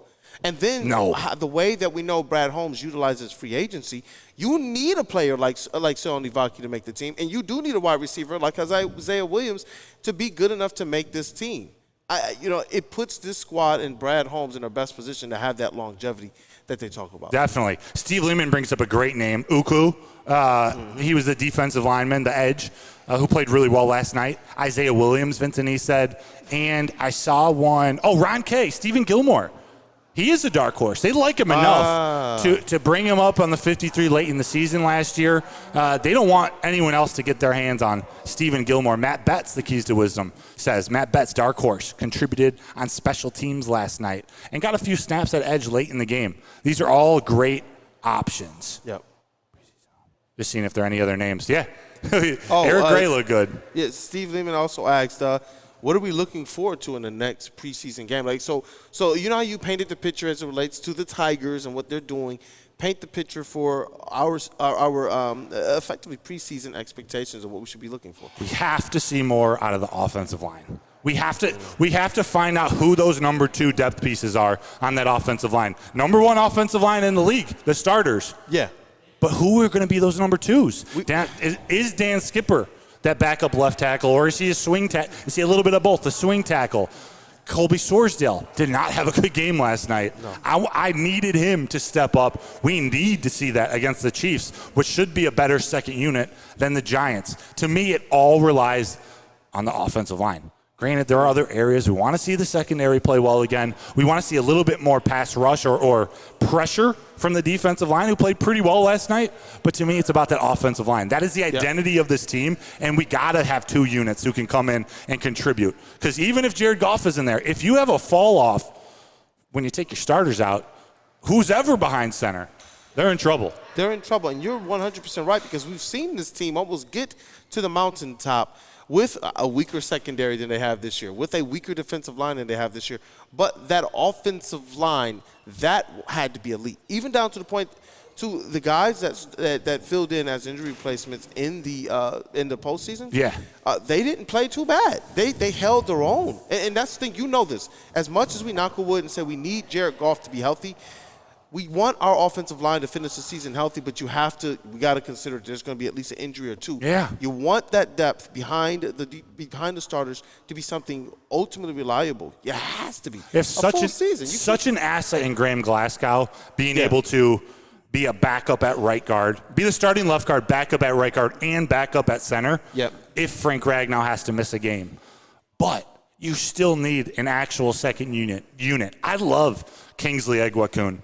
He didn't do anything special last night. He didn't really mess up, but he didn't see that kind of dog I expected out of him. Connor Galvin, he might be out for the year. He was supposed to be, if not backup tackle, maybe the number 3 or 4. Like he was a dark horse to make the 53-2 for those reasons. So, Eric Allen, any update on Zeitler's injury? I don't. I am 99% confident it's not serious. It's a shoulder stinger. Shout out to Freddie Felt, 313, our guy, Freddie Felt. Man, listen, I went through about 3 or 4 different emotions reading this. Would you rather squirt lemon juice into your eyes? See? Then it goes to lemon juice into your eyelids, or watch Nate Sudfeld play football.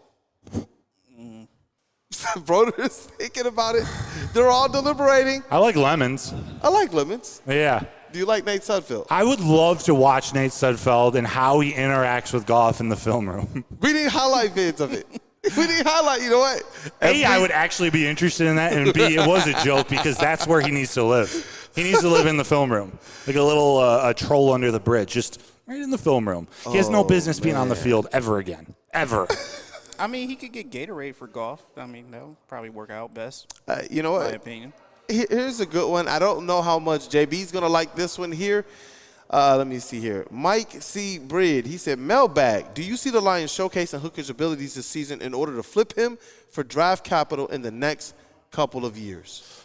Not intentionally, or not like priority number 1, 2, 3, or 4 out of 100. Like, if that's a side effect, yes. Yeah. But they're they're focused on Hooker becoming the best number 2 quarterback to Jared Goff and ultimately taking over for Goff. That's the goal. If in 2 years it leads to a trade situation, or, he has some value to some other team where you can't say no, okay, maybe we're talking about that. Right now, I guarantee they're not even thinking about that. Hooker is either their number 2 and likely the one who takes over for Goff in 3 years.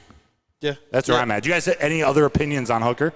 JB-Smoov, we'll let you definitely put the bow on the Hendon Hooker conversation. No, I agree with Broder. They're just training him up to take over after Goff, whenever that will be. I know it's going to take some time. This is still a huge project once again, but still, I mean, I'm not going to stick us over here upset. Yeah, we got to We're still keeping Jared Goff. Like, Jared Goff is not going anywhere. You see how comfortable he was. You see Kool-Aid recreates it every single time. Oh, yeah. I'm here. I'm for a long time.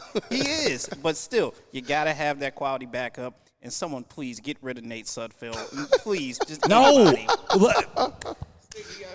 rid of him is the wrong statement, in my opinion. We got time for some flamethrower. What up, Stick? The notion that Hendon Hooker is going to ever take over for Jared Goff is absolutely foolish, considering Hendon Hooker is only 2 years younger than Jared Goff, right? He's saving the franchise. They're going to be old men at the same time. What we want out of Hendon Hooker is what you said earlier, the best number 2 in the league, the best insurance policy, the Swiss insurance, the mark at SwissINS.com. The highest level backup quarterback in the league. Word to Dispo Romeo. Exactly, and that's exactly what you want out of this guy. That's why you spend your 3rd-round pick for that insulation. He's not being groomed to be the next starting quarterback, or you don't make Jared Goff the amount of money that you paid that man to start for this team for an extended amount of time. The fact that Hooker is 2 years younger than Jared Goff just gets rid of that argument. It should. Now, if Hooker was 22, now we're talking. All right, this guy's going to sit for 3 to 4 years. We're going to re-up him, kind of do a Jordan Love thing. You can do that. You can't do it with a guy that's as old as Hooker. You can't. I feel like at best you're looking at maybe a bridge quarterback, that guy who can, if Jared Goff is done after 3-4 years and Hendon Hooker's around, maybe be that guy that provides that insulation for your next quarterback that you're going to draft or start the next era of winning with. But I'm a little bullish, man. I feel like you can get Jared Goff potentially still really, really good on another contract. If this team is really good, I don't know what the numbers will look like because we see it's already – he went from, one of the highest paid to 5th in the league, like, overnight. Real fast. Really fast. So I'm interested to see what they do after this. But right now I'm enjoying Jared Goff's window right now. I'm so glad that he's literally going to be here for a long time. Yeah, Ryan's reaction. I'll answer this because Stick took off the microphone. Did Pat McAfee fulfill his lost wager? He did not. Look at Stick. And he's actually, okay, he's grabbing the mic. Stick is back up. Here we go. Flamethrower. What are you guys doing to me at the end of this show? No, Pat McAfee is a welcher. His whole crew is dodging us. They won't respond to Twitter messages anymore. They won't respond to Instagram anymore. They brought Justin Rogers on yesterday, which was very nice of them to represent the city. But no, those dudes came in here for the draft. And you know what? This is what this is why Trick put in the no-fly zone. He was sick of rappers like Rick Ross coming in town, getting paid off a concert, never giving anything back to the city. Pat McAfee rolls in here with Foxy. I love these guys. I thought I loved these guys, but now I don't have respect for these guys because it's been over a year. Your boy Aaron Rodgers lost you the bet. You've welched on it. I don't know what else to say to these people. I'm sorry, but I'm not letting them forget it. Like, every time they talk about Dan Campbell, I just respond on their Twitter, yeah, because Dan Campbell's a man of integrity, unlike you guys. Like, I'm sorry. They sold out to the mouse. Disney controls them now. They can't do what they want to do, and they've sold out. So they are what they are. I used to love Pat McAfee. All he had to do, because what pisses me off the most, he said this was supposed to be attached to a charity. They would come here, benefits would go to the charity. And you know, what do I love about doing media? Having the platform to give back and do the right thing. When you have a platform for years. When you have a platform, you give back. And I was excited for this opportunity. TJ Lang was going to be a part of it. Like, we were going to make a big charitable thing out of it. But these guys tuck their tail between their legs, and that's who they are as men. And let me make sure that we back that up, because you're not just talking. That's probably one of the coolest things at Woodward Sports from the beginning is all of the charitable work we've done with Wish Upon a Teen, with Detroit Dog Rescue, with Stuff a Studio. Yeah, I mean, we were the single largest donator of toys to the Mott's Children's Hospital. Yeah, the single largest. Yeah, that's we love what this stuff. That's what this platform. Like, it's cool for us to continue to build this thing, right? Mm-hmm. But then it's even cooler to take that power and actually impact lives and do things in the city. Like, that's we just don't talk about it what enough. It should be. We probably need something geared towards making sure that is publicized a lot more, including the support that Woodward Sports throws behind the charitable events that we are able to attend, that the pro sports teams are doing as well, to make sure we're highlighting what's going on and be a part of it. Yeah, because a lot of these reporters, a lot of beat reporters will show up to game day, but they're not going to show up to when, somebody's delivering pizzas. Let Stick say it. Like, no, they're not going to do it because, you know what, there's no shine in it. They're not going to get their Instagram likes. Like, it doesn't matter. Like, we're out here, we're trying to do things the right way for the entire city of Detroit, and then you got clowns like Pat McAfee who will run his mouth on Twitter but won't back it up. So, I mean, that just shows me what the measure of a man you are. The irony running your mouth on Twitter about Twitter fingers about Dan Campbell not going on their show. Right. The irony. Tim Music has to make a return next week. The irony. Just soft. That's all I can say about their whole crew. All of them, soft. I didn't know we were going to get a flamethrower segment, but if Stick is in the building, it's always a possibility. And the chat is loving it as well. Speakeasy Sports. Someone clip this and tag Pat. Hey, I'm clipping definitely clipping this. I love you, brother. All right, never mind. JB got you, so you do your four main. Stick just gave us some extra content for the day. Shout out to Greg as well. $4.99 super chat. Hold on. Before I let you finish. No. And listen. I've been about as polite and nice with this for over a year as possible. You have. Right? Like, I never attack those guys. I put out articles like, hey, they're going to fulfill. They are men of honor. That was one of an article I wrote last year. Hey, these guys responded. They said they're coming. They're men of honor because people were asking about it. And then just radio silence. So, like, listen, I'm a nice guy. till it's time not to be a nice guy, and then I will beat you over the head when I have to. And Pat McAfee. You didn't force him to make the bet? I made the bet. They agreed to it. And you know what pisses me off probably even the most is I would have paid up on wearing an Aaron Rodgers jersey for 365 days. Which I know would have hurt you, bro. It would have killed me, but you know what? I'm a man. I bet it. It's in writing on the interweb for everybody to see. So, that's why I don't like going and attacking anybody. Media is hard enough, right, for us to be attacking each other. But damn, if you're going to be a little bitch and make a bet and not follow up on it, and a year later you won't return anything, then I'm going to call you a little bitch because what have I got to lose? You're not going to come do the show now? Okay, little bitch, you're not doing it anyways. JB, so we got a part 2. You got a 2-part clip. We got a part 1 and a part 2. I'm clipping both of those and sending them straight to Pat McAfee, man. I'm tagging him in this. Hey, shout out to Vincent E. He said, great show, guys. Keep up the great work. 3 fire emojis. And it's ever so appropriate because we're out here at Dispo Romeo right now. Yes, sir. Man. This was great. This was great. Thank you to Dispo Romeo, your local cannabis plug, for having us out here. We got one more show coming up. Big D Energy with Neil and Flannel. Coming up here 11 to 1. Yeah, these are the Friday shows you want to tune in for. They haven't been on a show together for a while. I guess the first show back, you got to have them at a Dispo. Maybe there'll be some type of a piecemeal or something between them before the show. Some CBD, some Indica couch. Just have them feeling calmer rather than too much energy. This is the place to go. It's going to be it's all the shows as well. E&E and the heavyweights as well. And you know what? I just want to say one more thing. You guys subscribe, hit that like button if you haven't gotten the opportunity to. But just thank you guys, man. The last week, I've noticed just kind of looking at the numbers, the engagements are up, the likes are up, the comments are up. Thank you guys for all that you do to support all of Woodward Sports Network. Is that a show? That's a show, man. That's a show. Hey, you know what? Shout out to that dude, Justin. Shout out to KG, Flannel Sam, the other members of the Woo crew. We also got Brady in here as well, our sales guy. You know what, man? He's a sales boss. That's what I'm going to call him. Shout out to Brady. Got us out here at Dispo Romeo looking nice. Stick on the sounds. Really, it feels so inappropriate. Stick is just the guy, man. That's Mr. Woodward Sports, in my opinion. Thank you for filling in, too, man, and stepping up when needed. JB-Smoov, Woodward Sports' MVP in the TD space. What up, though, brother? What's going on? Hey, it's a good Friday show. Love being here at Dispo with you guys. Everybody enjoy your weekend. Be happy. Be safe. And hey, next week, more football. More football. Little dude. Little dude. Little dude. Shout out, though, to our credentialed Tigers and our Lions reporter here at the network, Matthew Broder. Thank you for everything you do for the show, holding it down, as always, bro. I got to go Lions, go Tigers, go Red Wings, go Pistons, and go Blue. Let's rock. It's your boy, Brandon Dent, a.k.a. Detroit Kool-Aid, your credentialed Pistons reporter for the network. It's been a day, and I'm hoping you guys have a great one. It's Wake Up Woodward. Smash that like button on the way out. Appreciate you all.